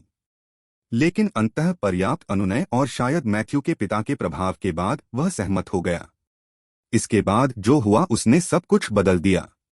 यह डॉक्टर मुनि के माध्यम से ही था कि लेनॉक्स को काले बाजार के संपर्कों तक पहुंच प्राप्त हुई, भूमिगत सर्किलों तक जहां स्पिरिट पत्थरों का व्यापार किया जाता था और नेक्सियन की तलाश की जाती थी। उस कनेक्शन ने लेनॉक्स के लिए बहुत सारे दरवाजे खोल दिए थे और मैथ्यू ही वह व्यक्ति था जिसने उसे चाबी सौंपी थी। उसने इस जन्म में वह गलती नहीं की। उन्होंने कभी उनका परिचय नहीं कराया, यहाँ तक कि उन्हें अलग रखने के लिए कुछ कदम भी उठाए। तो अब उसे अचानक इंटर्न क्यों घोषित किया जा रहा है? वह इस जीवन में उन लोगों से बचने की कोशिश कर रहा था जो लेनॉक्स के करीबी थे, लेकिन ऐसा लगता था कि भाग्य की कुछ और ही योजना थी। डॉक्टर मुनि ने अंत में कमरे को संबोधित करते हुए कहा, मैंने इंटर्न लेने के बारे में डीन से पहले ही बात कर ली है। मैंने अभी तक यह तय नहीं किया है कि कौन। आज तक? श्रीमती जॉनसन ने तुरंत कहा, सिर्फ इसलिए कि आप डीन के पक्षधर हैं, इसका मतलब यह नहीं है कि आप स्कूल की नीति को अचानक खत्म कर सकते हैं। इसके अलावा वह अभी भी हाई स्कूल में है और आप कॉलेज विभाग से कोई हैं। डॉक्टर मुनि ने उत्तर दिया, मैं किसी भी चीज की अनदेखी नहीं कर रहा हूं। मैं अपने इंटर्न का चयन कर रहा हूं। यह मेरे अधिकार में है। उसने एक अन्य छात्र पर हमला किया, उसने दबाव डाला। क्या आप उस तरह के व्यक्ति की छाया चाहते हैं? इंटर्न उन कर्मचारियों को प्रतिबिंबित करते हैं जो उन्हें प्रशिक्षित करते हैं। डॉक्टर मुनि ने पलक तक नहीं झपकाई। क्या आपके पास सबूत है? उसने पूछा। या क्या हम अभी भी मौखिक आरोपों पर भरोसा कर रहे हैं? क्योंकि अगर कोई औपचारिक शिकायत नहीं है, कोई रिपोर्ट नहीं है और कोई फुटेज नहीं है, तो श्री लिंडबर्ग आसानी से आपके खिलाफ बदनामी का मामला दर्ज कर सकते हैं। मुकदमा स्कूल की छवि के लिए बिल्कुल अच्छा नहीं होगा, है ना?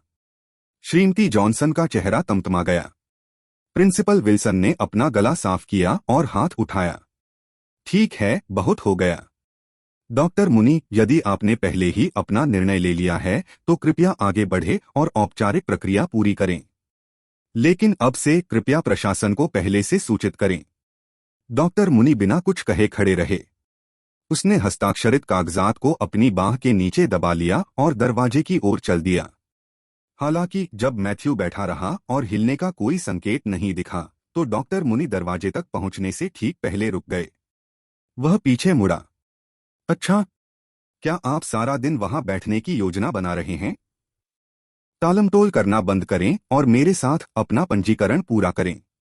मैथ्यू तुरंत खड़ा हो गया और बाहर निकलने से पहले प्रिंसिपल को हल्का सा प्रणाम किया। वह बिना पीछे देखे डॉक्टर मुनि के पीछे चल दिया। वह मुनि वास्तव में है, श्रीमती जॉनसन ने अपने दांत पीस लिए। सिर्फ इसलिए कि डीन उसका पक्ष लेता है, इसका मतलब यह नहीं है कि वह जो चाहे वह कर सकता है। उसने अपनी बाहों को कसकर क्रॉस कर लिया और अपनी सांसों को स्थिर करने की कोशिश करने लगी। साल उन्होंने इस विश्वविद्यालय में वर्षों तक काम किया था, अनगिनत छात्रों को पढ़ाया था, पाठ्यक्रम में संशोधन का काम संभाला था, अनुपस्थित संकाय की पूर्ति की थी और यहाँ तक कि जब कोई भी आगे नहीं बढ़ रहा था तब ग्रीष्मकालीन कार्यक्रमों का नेतृत्व भी किया था।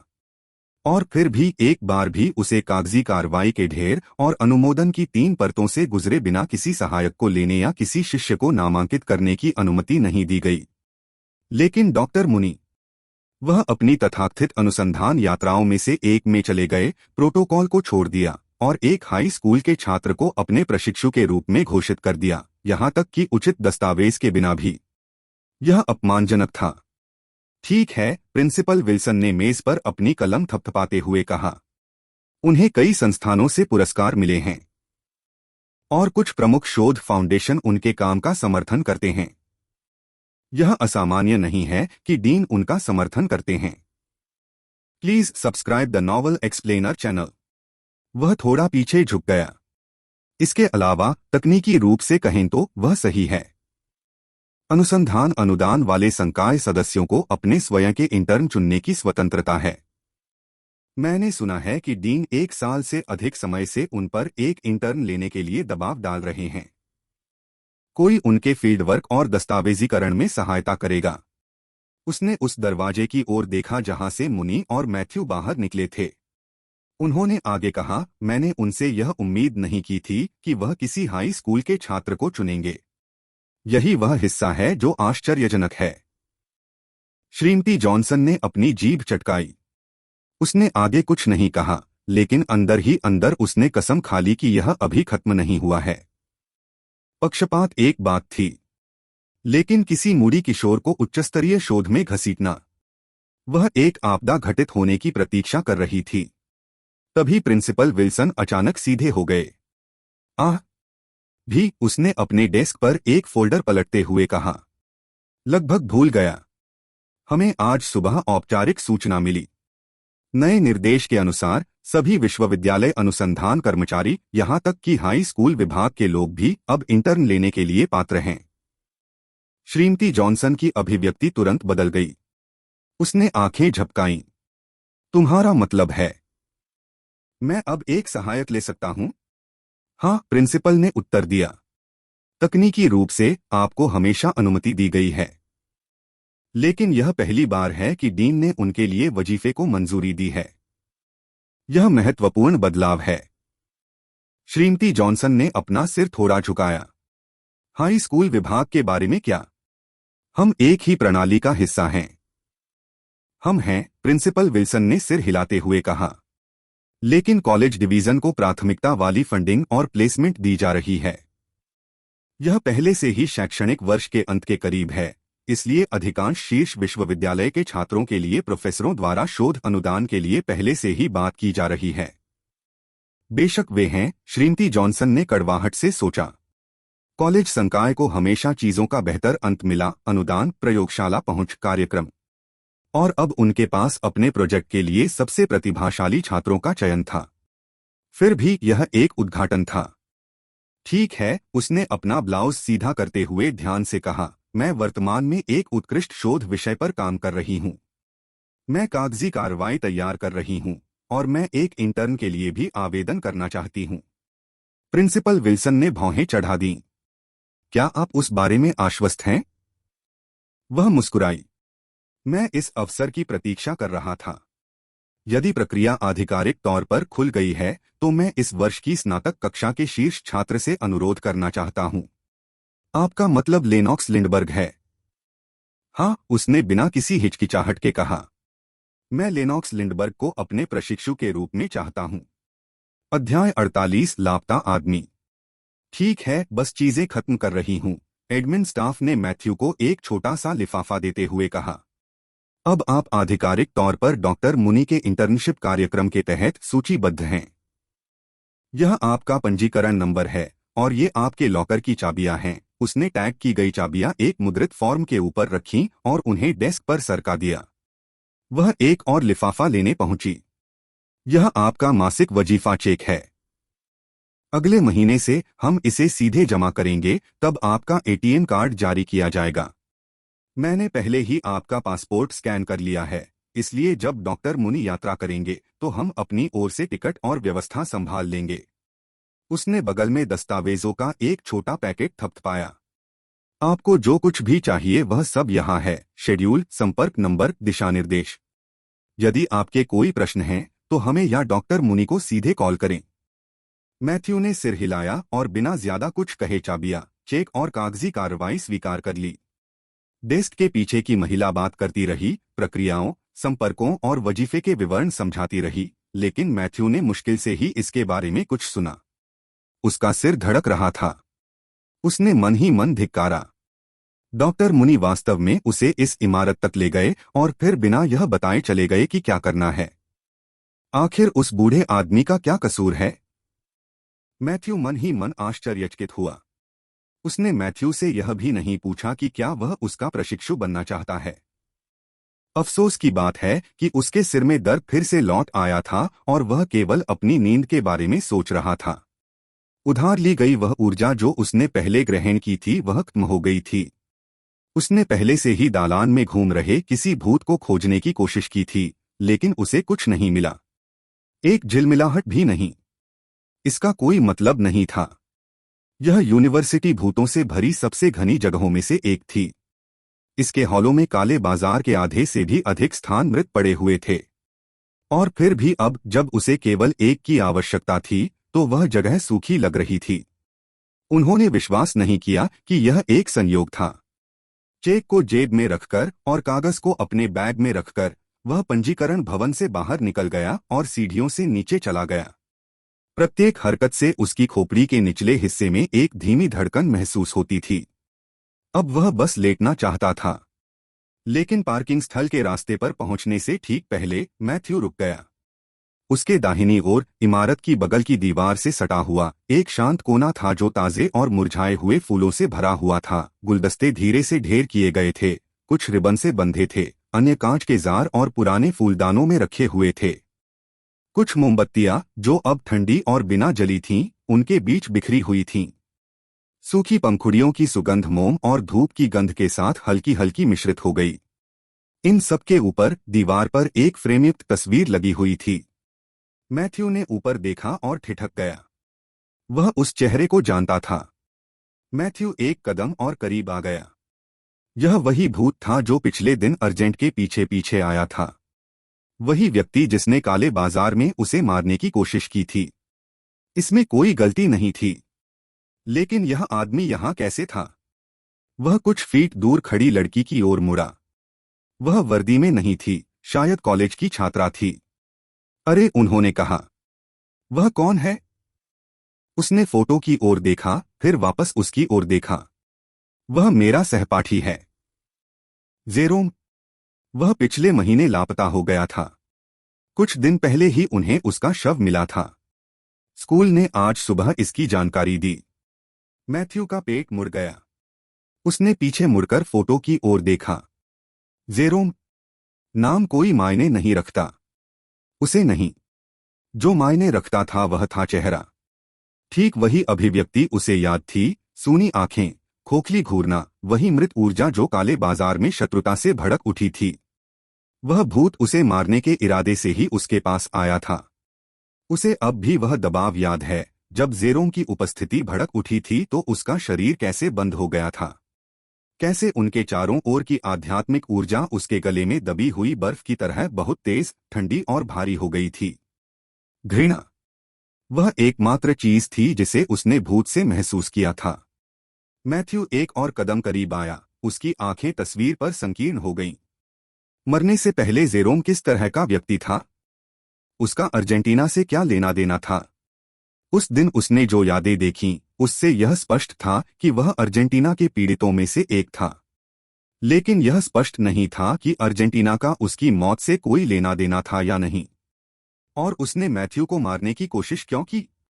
उसका सिर फिर से धड़का, इस बार और तेज, लेकिन उसने इसे नजरअंदाज कर दिया। उसने तुरंत धन्यवाद कहा और आगे बढ़ गया।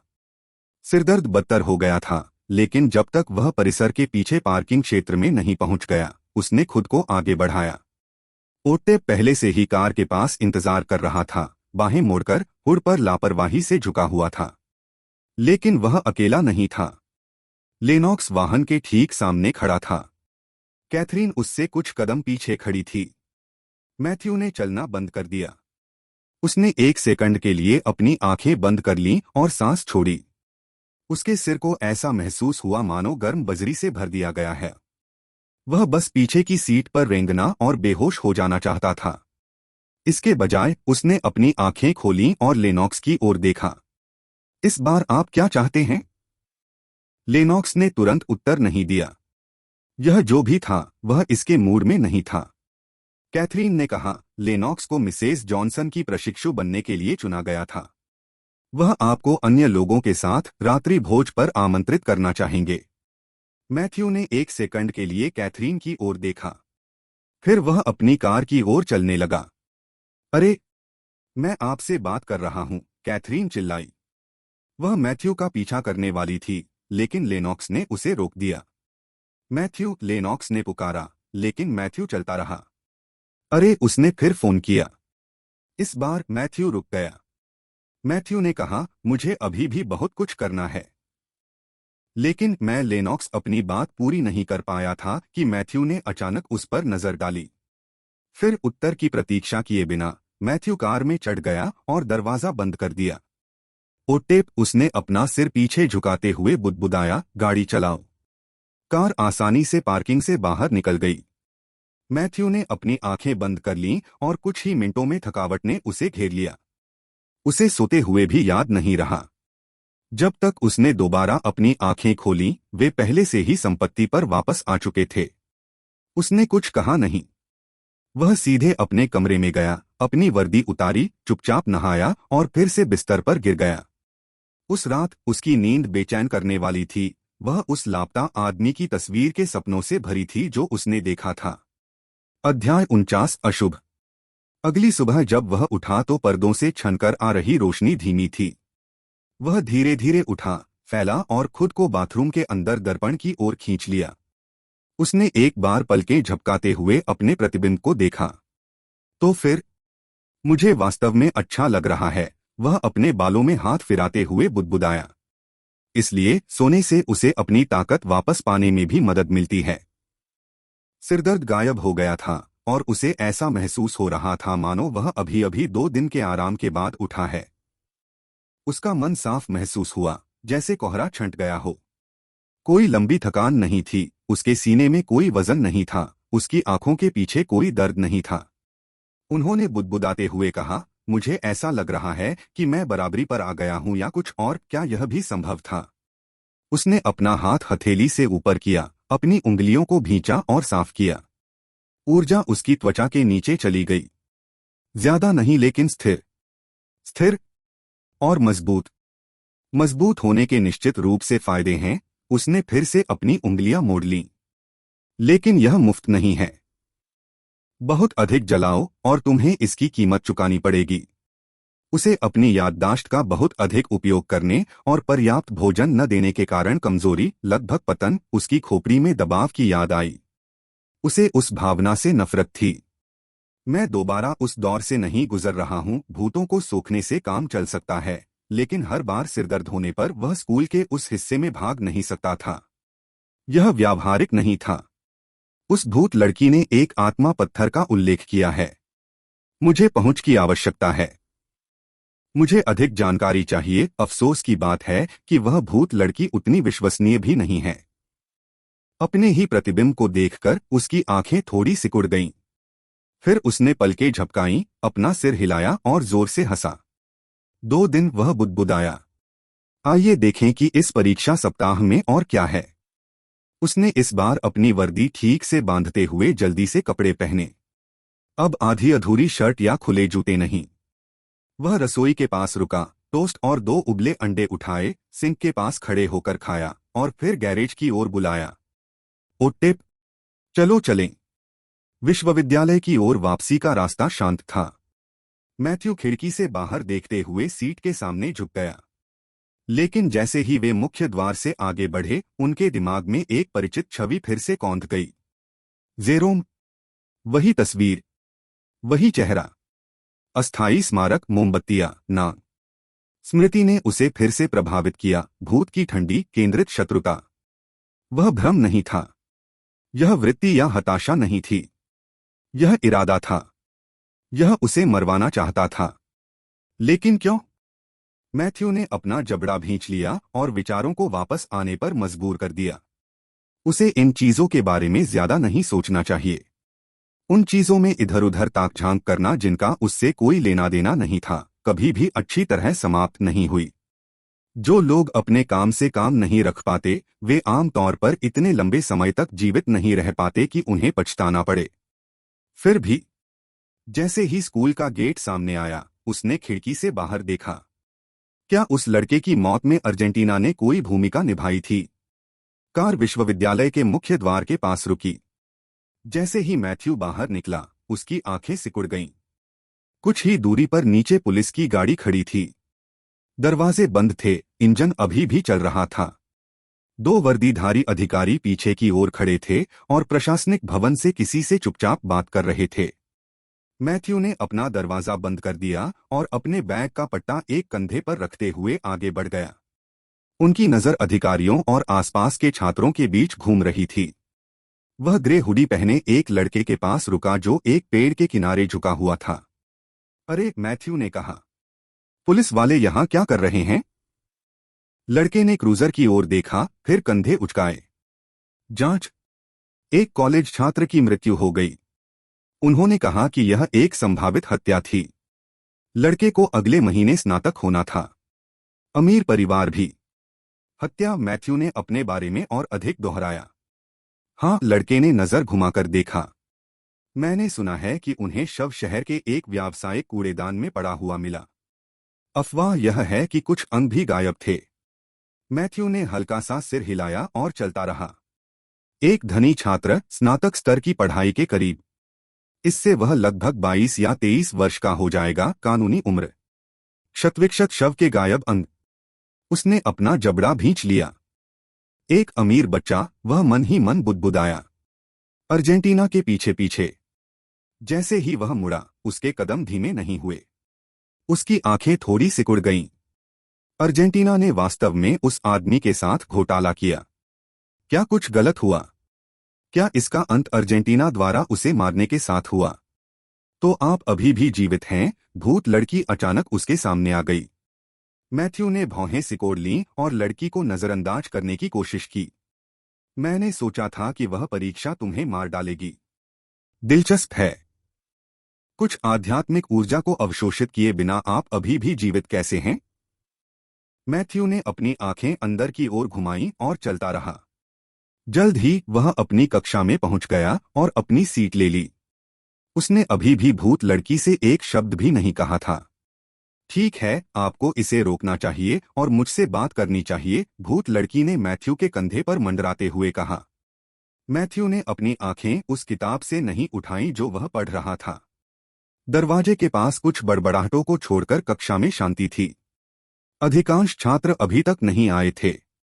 भूत ने आगे कहा, मैं समझ गया। तुम परेशान थे, मैं अचानक चला गया। लेकिन क्या तुमने सच में मुझसे यह उम्मीद की थी कि मैं तुम्हारी मदद करूंगा? मुझे अपना शरीर भी नहीं मिल रहा है। मैं तुम्हें कैसे बचाऊंगा? मैथ्यू ने एक पन्ना पलटा। फिर भी कोई प्रतिक्रिया नहीं। मेरा मतलब है, हाँ, मैं मजबूत हूं, लेकिन उतनी मजबूत नहीं, उसने कहा। अगर उस चीज ने मुझे महसूस किया होता, तो उसने मुझे तोड़ दिया होता। आपने देखा कि उसने क्या किया। और मुझे यह भी नहीं पता था कि यह क्या था। आप आप बस वहीं खड़े थे। आपको यह एहसास भी नहीं हुआ कि आप खतरे में थे। मैथ्यू ने यह सोचते हुए मन ही मन खर्राटा लिया, तो तुम भागे क्योंकि तुम डरे हुए थे कि यह तुम्हें निशाना बनाएगा। यह भी नहीं सोचा कि मैं सिर्फ एक बेवकूफ इंसान था, जिसके पास कोई सुराग नहीं था कि उसे क्यों भागना चाहिए। कितना चतुर भूत है। फिर वह थोड़ा और करीब आ गई। आपको अपना शोध करना चाहिए। वह चीज जो भी हो, वह किसी स्कूल या लोगों के आसपास नहीं होनी चाहिए। ऐसा ही कुछ। यह सामान्य नहीं था, मैथ्यू ने उसकी बात काटते हुए स्पष्ट रूप से कहा। उसे जंजीरों की आवाज और डर की लहर याद आ गई जो उस चीज के पास होने पर ही उसे महसूस होती थी। बिल्कुल, भूत ने स्पष्ट रूप से चौंकते हुए कहा कि उसने अंततः उसे स्वीकार कर लिया। यह अप्राकृतिक है। यह यहाँ का नहीं है। वह स्कूल का तहखाना, इसमें सिर्फ वह चीज नहीं है। वहाँ कुछ और भी है। मुझे नहीं पता कि यह क्या है, लेकिन मैं इसे महसूस कर सकता हूँ। फर्श के नीचे दबाव की तरह। जैसे कोई चीज दबी हुई है, लेकिन मरी नहीं है। मैथ्यू की नजर आखिरकार भूत लड़की पर पड़ी। वह पहले से ही जानता था कि वह उस पर भरोसा नहीं कर सकता, लेकिन उसके शब्द उसे अजीब लगे। दफनाया गया लेकिन मरा नहीं। यह किसी डरावनी फिल्म की शुरुआत जैसा लग रहा था। किसी भी तरह से आपको सावधान रहना चाहिए। यह स्थान जितना मैंने सोचा था उससे कहीं अधिक अशुभ है। अशुभ? मैथ्यू भौंचक्का रह गया। यह सिर्फ एक स्कूल था। इससे संभवतः अशुभ क्या हो सकता है? अध्याय 50। अत्यधिक कैफीन युक्त तोता। अगर मैं तुम होती, भूत लड़की ने कहा, मैं सवाल पूछना शुरू कर देती। शामिल होने के लिए नहीं, बस खुद को बचाने के लिए। मैथ्यू ने कोई जवाब नहीं दिया। इसके बजाय जब उसने किसी को अपना नाम पुकारते हुए सुना तो उसने ऊपर देखा। मैथ्यू। उसने अपना सिर घुमाया और टेडी को डेस्कों के बीच गलियारे में चलते हुए पाया। वह व्यक्ति अनुमति की प्रतीक्षा किए बिना उसके बगल वाली सीट पर बैठ गया। कल तुम कहाँ गायब हो गए थे? टेडी ने पूछा। परीक्षा के ठीक बाद, मैथ्यू ने उत्तर दिया। मुझे कुछ महत्वपूर्ण काम करना था। तुमने सचमुच इतनी जल्दी खत्म कर दिया? टेडी ने पूछा। आंकड़े आसान नहीं थे। मैं कसम खाता हूं कि मुझे अनुभाग सी के आधे भाग का अनुमान लगाना पड़ा। इससे पहले कि मैथ्यू उत्तर दे पाता, एक और आवाज बीच में आई। यह संभव नहीं है, एलिसा ने कहा, कुछ फीट की दूरी पर अपनी बाहें फैलाकर खड़ी। कोई भी आंकड़े इतनी जल्दी खत्म नहीं करता। यहां तक कि लेनॉक्स को भी लगभग 2 घंटे लगे। पास का एक अन्य छात्र मन ही मन हंसा। हाँ, दिखावा करना बंद करो यार, केनेथ ने कहा। वह उनके पीछे की पंक्ति से आगे की ओर झुक गया। आप अपने आप को शर्मिंदा कर रहे हैं। आप वास्तव में हमसे यह उम्मीद करते हैं कि हम विश्वास करें कि आपने 30 मिनट में आंकड़े तैयार कर लिए हैं। मैथ्यू अपनी सीट पर पीछे झुक गया। उसकी नजर केनेथ पर पड़ी, फिर एलिसा पर, फिर वापस अपनी किताब पर। ऐसा मत करो कि हम नहीं जानते कि यह किस बारे में है, एक और आवाज आई। सामने एक छोटे कद के व्यक्ति ने अपनी कुर्सी उनकी ओर घुमा दी। कैथरीन को प्रभावित करने की कोशिश कर रहा हूं, है ना? मैथ्यू ने उसे शून्य दृष्टि से देखा। वह तुम में रुचि नहीं रखती यार। हर कोई यह जानता है। मैथ्यू ने एक शांत हंसी भरी। उसे प्रभावित करो, वह बड़बड़ाया। मैं ऐसा क्यों करूंगा? ठीक है, वह हार गया है, मैंने कुछ सीटों से बुदबुदाते हुए कहा। कल के बाद मुझे संदेह है कि कैथी कभी भी उसे उसी नजर से देखेगी। उसके बाद नहीं जो उसने लेनॉक्स के साथ किया। मैथ्यू की भौहें हिल गईं, लेकिन उसने उसकी ओर नहीं देखा। उसने अपनी नजरें अपने सामने पाठ्यपुस्तक पर रखीं, भले ही उसने पिछले 5 मिनट से पृष्ठ पर एक भी शब्द नहीं पढ़ा था। यह देखकर टेडी थोड़ा झुक गया। अरे, वह फुसफुसाया। लोग कह रहे हैं कि कैथरीन की वजह से आपने कल लेनॉक्स को धक्का दिया था। यह दोपहर के भोजन के बाद से फैल रहा है। मैथ्यू ने आखिरकार उसकी ओर देखा। यह बहुत। हाँ, कुछ छात्रों का दावा है कि उन्होंने इसे देखा, टेडी ने ध्यान से कहा। इससे कोई मदद नहीं मिलती कि कैथरीन ने ठीक बाद तुम्हें थप्पड़ मारने की कोशिश की। मैथ्यू ने अपनी जीभ चटकाई और कक्षा के चारों ओर देखा। लेनॉक्स और कैथरीन की सीटें अभी भी खाली थीं। बेशक, टेडी ने कहा। कुछ लोग कह रहे हैं कि स्कूल तुम्हें निकालने की सोच रहा है। उस पर मैथ्यू का ध्यान गया। टेडी ने उसकी गर्दन के पिछले हिस्से को खरोंच दिया। यह सिर्फ अफवाहें हैं, लेकिन श्रीमती जॉनसन द्वारा कल लेनॉक्स को अपने प्रशिक्षु के रूप में घोषित करने के बाद बहुत से लोगों ने इसे उनकी पसंद के पक्ष के रूप में लिया। मैथ्यू ने उसे शून्य भाव से देखा। इससे पहले कि उसने कहा, उसने हमेशा अलग अलग पक्ष चुने हैं। उसे अच्छी तरह याद था कि किस तरह श्रीमती जॉनसन ने कैथरीन का पक्ष लिया था। उनके पिछले जीवन में दोनों करीब आ गए थे और कैथरीन के स्नातक होने के बाद भी उनका रिश्ता जारी रहा। टेडी ने बहस नहीं की। यही है मैथ्यू, तुम्हें अपना मुंह बंद रखते हुए यही करना चाहिए, मैंने कहा। हर कोई जानता है कि आपने जो किया उसके लिए स्कूल आपको जल्द ही निष्कासित कर देगा। एक बार जब श्रीमती जॉनसन प्रिंसिपल के साथ वापस आ गईं, तो आपका काम हो गया। हवा में एक और खर्राटे की आवाज गूंजी। मैथ्यू ने यह जांचने की जहमत नहीं उठाई कि यह किसका था। जब से उसने जेरोम के बारे में खबर सुनी थी तब से उसका मन बिखरा हुआ था। अब भी वह उन यादों को हिला नहीं सका जो दुकान पर फिर से उभर आई थीं। कुछ छात्र दबी जुबान में बुदबुदा रहे थे कि वह कैसे शांत होने का दिखावा कर रहा था, कि वह मोर्चा संभाले हुए था, कि वह अपने आप से परिपूर्ण था। फिर मैथ्यू ने उन्हें नजरअंदाज कर दिया। इस बीच टेडी को ऐसा लग रहा था जैसे वह कुछ कहने वाला था, शायद मैथ्यू का फिर से बचाव करने के लिए, लेकिन उसके बोलने से पहले ही कक्षा का दरवाजा खुल गया। उनके प्रॉक्टर अंदर आए, कॉलेज डिवीजन से एक और प्रोफेसर, तेज तर्रार और तेज कदमों वाली। लेकिन इस बार वह अकेली नहीं थी। प्रिंसिपल डेविड विल्सन उसके पीछे पीछे चले। और उनके ठीक बगल में श्रीमती जॉनसन थीं। मैथ्यू अपनी कुर्सी पर पीछे झुक गया और अपनी नाक से सांस छोड़ी। उसके मुंह का कोना ऊपर की ओर मुड़ गया। क्या लेनॉक्स और कैथरीन ने सचमुच सोचा था कि वह कल को यूं ही खिसक जाने देगा? सामने देखते हुए मैथ्यू की उंगलियां डेस्क पर हल्के से थपथपाने लगीं।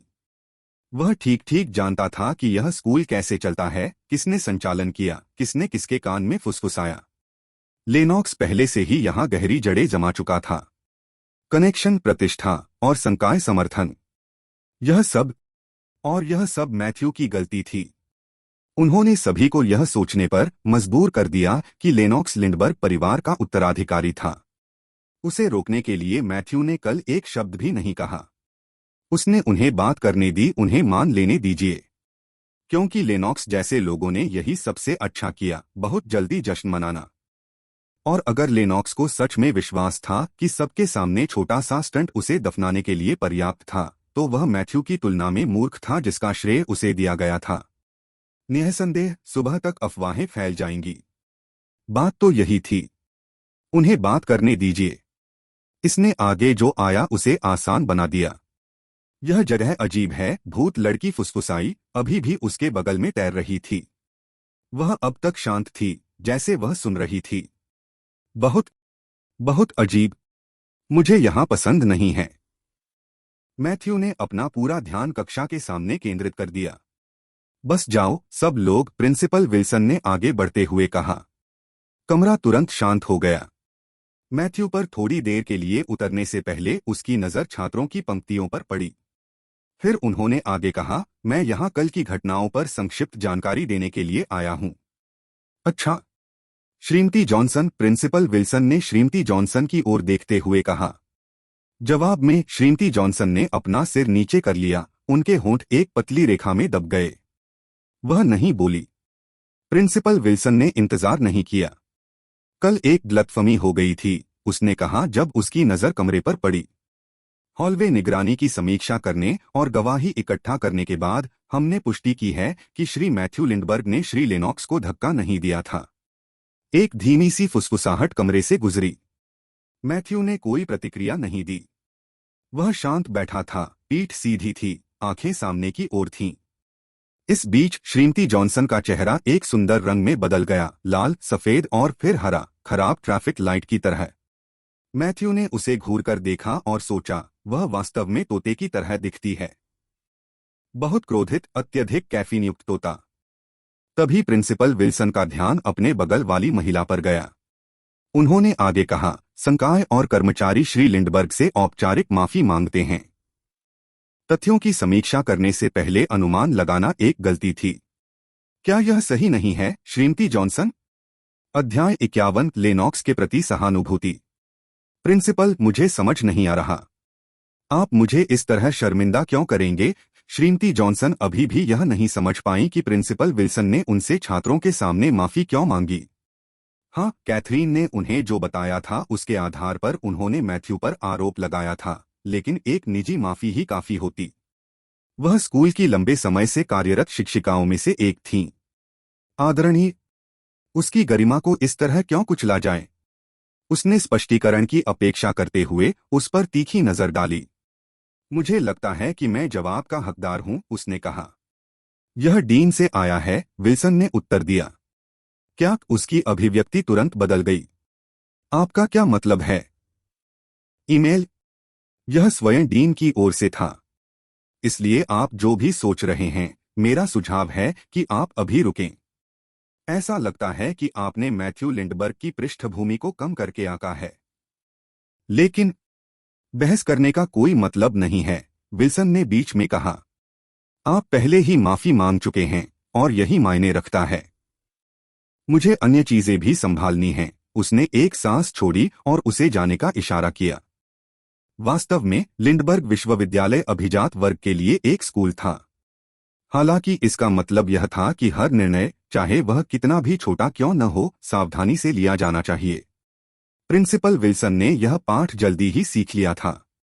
इतने सारे शक्तिशाली परिवारों के शामिल होने के कारण यह कभी भी केवल अनुशासन या शिक्षा के बारे में नहीं था।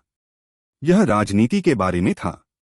दिखावे, संतुलन, उसने श्रीमती जॉनसन की ओर देखा, जो अभी भी आक्रोश से खड़ी थी। उसने उसे बैठने का इशारा किया, हालांकि वह जानता था कि वह नहीं बैठेगी। इससे कोई फर्क नहीं पड़ा। आपको समझने की जरूरत है, उन्होंने कहा, अपनी मेज से एक फाइल खींची और उस पर बिना सोचे समझे अंगूठा लगाते हुए कहा, यह स्कूल उतना सरल नहीं है जितना आप सोचते हैं। हाँ, इसका नाम लिंडबर्ग परिवार के नाम पर रखा गया है, लेकिन बोर्ड अकेले उन्हें जवाब नहीं देता है। उसने फाइल नीचे रख दी और पीछे झुक गया। वहां एक गवर्निंग काउंसिल है, 7 सदस्य। हर एक संस्थापक परिवार या प्रमुख हितधारक का प्रतिनिधित्व करता है। डीन उन्हें सीधे जवाब देता है, मैं नहीं। मैं सिर्फ हाई स्कूल डिवीजन का प्रिंसिपल हूं। मेरे पास उनकी मेज पर एक सीट भी नहीं है। उसने अपनी कनपटियों को कुछ देर तक रगड़ा। उस स्तर पर निर्णय, वे मेरी राय नहीं पूछते, वे मुझे सूचित करते हैं। बस इतना ही। श्रीमती जॉनसन कुछ नहीं बोली। उसने केवल दूसरी ओर देखा, उसका जबड़ा कड़ा था। और मैथ्यू विल्सन डेस्क पर अपनी कलम थपथपाते हुए रुके। मान लीजिए कि उसे अन्य लोगों की तुलना में अधिक छूट दी गई है। वर्तमान कुलपति उसका पक्ष लेते हैं, लेनॉक्स से अधिक, ऐसा लगता है। यह सुनकर श्रीमती जॉनसन की आंखें सिकुड़ गईं। कोई अपने ही बच्चे से ज्यादा किसी रिश्तेदार का पक्ष कैसे ले सकता है? जितना अधिक उसने इसके बारे में सोचा, उसे लेनॉक्स के प्रति उतनी ही अधिक सहानुभूति महसूस हुई। उनकी हमेशा अच्छी देखभाल की गई थी, लेकिन यह कोई रहस्य नहीं था कि उनके पिता कभी भी बैठकों या पुरस्कार समारोहों में नहीं आते थे।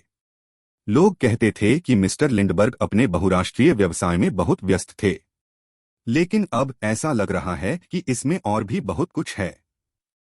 यह व्यस्त होने के बारे में नहीं था, यह अपने बेटे की जगह किसी और को चुनने के बारे में था।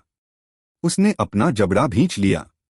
ठीक है, उसने सोचा, यदि श्री लिंडबर्ग मैथ्यू का पक्ष लेते हैं तो वह यह उजागर करना अपना लक्ष्य बनाती हैं कि मैथ्यू वास्तव में कौन था और लेनॉक्स को शीर्ष पर आने में मदद करें। बहुत खूब। टेडी ने अपनी कोहनियां मेज पर टिकाईं और मुस्कुराहट के साथ मैथ्यू की ट्रे को हिलाया। मैं अभी भी विश्वास नहीं कर सकता कि उसने वास्तव में माफी मांगी है। श्रीमती जॉनसन, सबके सामने पूरी माफी की तरह। मैंने सोचा कि वह यह स्वीकार करने के बजाय कि वह गलत थी, गला घोंटना बेहतर समझेगी। मैथ्यू ने कुछ नहीं कहा। वह चावल को अपने चम्मच से हिला रहा था, वास्तव में उसके सामने भोजन पर ध्यान नहीं दे रहा था। श्रीमती जॉनसन अपनी तीखी जुबान के लिए जानी जाती रही हैं। जब उसने माफी मांगी तो वह भी हैरान रह गया। टेडी चलता रहा। आपको कैथरीन और लेनॉक्स के चेहरों पर भाव देखना चाहिए था जब वे अंदर आए थे। मैं कसम खाता हूं कि लेनॉक्स ने शांति से काम करने की कोशिश की, जैसे वह आश्चर्यचकित नहीं था, लेकिन कैथरीन अलग थी। आपने इसे देखा। आपने इसे देखा, है ना? टेडी अपना उत्साह छिपा नहीं सका और आगे बढ़ा। ऐसा लग रहा था जैसे उसने कोई खट्टी चीज काट ली हो। मैंने सुना है कि वह आज सुबह सुबह प्रिंसिपल के कार्यालय में शिकायत करने गई थी। मैथ्यू ने आखिरकार उसकी ओर देखा। जैसा कि अपेक्षित था, क्रिस्टोफ ने हर चीज को सटीकता से संभाला था। मैथ्यू ने बाहरी तौर पर कोई प्रतिक्रिया नहीं दी, लेकिन टुकड़े पंक्तिबद्ध हो गए। एक बार जब फुटेज सामने आ गया और कोई औपचारिक शिकायत दर्ज नहीं की गई, तो स्कूल के पास पीछे हटने के अलावा कोई विकल्प नहीं था। क्रिस्टोफ ने प्रिंसिपल और जाहिर तौर पर डीन पर दबाव डाला होगा। मैथ्यू आश्चर्यचकित हुए बिना नहीं रह सका कि उसने वास्तव में क्या किया। उन्होंने उससे बस इतना कहा था कि इसे साफ रखें, और क्रिस्टोफ ने इसे पूरा किया। Please subscribe the novel explainer channel. जैसा कि अपेक्षित था, मैथ्यू ने सोचा। उसे यह भी आश्चर्य हुआ कि प्रिंसिपल ने श्रीमती जॉनसन से क्या कहा। वह कल सबसे तेज थी। जाहिर है उसने अपनी कब्र खुद ही खोद ली थी। वैसे भी टेडी ने अपने बर्तन पकड़ते हुए जारी रखा। परीक्षा का आखिरी दिन कल है। मुझे खुशी है कि यह सप्ताह लगभग समाप्त हो गया है। मैं वास्तव में अब बहुत बेहतर महसूस कर रहा हूं। मैथ्यू ने अपनी ट्रे से ऊपर न देखते हुए कहा, अपना खाना खा। अरे हाँ, टेडी ने एक चम्मच उसके मुंह में डाल दिया। इससे आखिरकार मैथ्यू को शांति का एक क्षण मिला। की तरह, तुम्हें पता है, मुझे खाने की बहुत याद आती है, भूत लड़की ने टेडी के कंधे के ठीक पीछे तैरते हुए कहा। वह आज सुबह से ही उसका पीछा कर रही थी। जैसे उसका स्वाद कैसा है? तुम क्या खा रहे हो? वह सूअर जैसा दिखता है। क्या वह सूअर का मांस है? मैथ्यू ने उसे नजरअंदाज कर दिया। या यह चिकन है? क्या वह चावल है? वह निश्चित रूप से चावल है। आप बहुत भाग्यशाली हैं। मैं फिर से चावल का स्वाद चखना चाहता हूं। सिर्फ एक बार ही। क्या यह गर्म है? भूत लड़की ने पूछा। या यह उन अजीब गुनगुने अमेरिकी कैफेटेरिया भोजन में से एक है? मैथ्यू ने धीरे से पलकें झपकाईं और एक चम्मच अपने मुंह के पास उठाया। चलो, उसने कहा। बस इसका वर्णन करें। आपको जोर से बात करने की जरूरत नहीं है। इसके बारे में सोचें। स्वाद के बारे में सोचें। मैथ्यू ने चबाया। धीरे से। फिर निगल लिया। पुनः उसने पूछा, क्या फैसला है? उसने सोचा, यह नीरस है। लेकिन मैथ्यू को असली कारण पता था। हाल ही में कुछ और चीज से उसका पेट भरा रहता था और इसमें खाना शामिल नहीं था। भूतों को आत्मसात करना आसान था और अभी यही एकमात्र चीज थी जो उसे संतुष्ट करती दिख रही थी। भूत लड़की नाटकीय रूप से कराह उठी और थोड़ा ऊपर तैरने लगी। उफ! यह सबसे खराब है। थोड़ा सा भी नमकीन नहीं। कोई मसालेदार चटनी नहीं। कोई लहसुन नहीं। क्या वे यह भी जानते हैं कि इस जगह पर भोजन में मसाला कैसे डाला जाता है? उसने एक और निवाला उठाया, इस बार अंडे के साथ। बेहतर होगा कि वह अंडा रबड़ जैसा न हो। वह था। वह वैसे भी खाता रहा।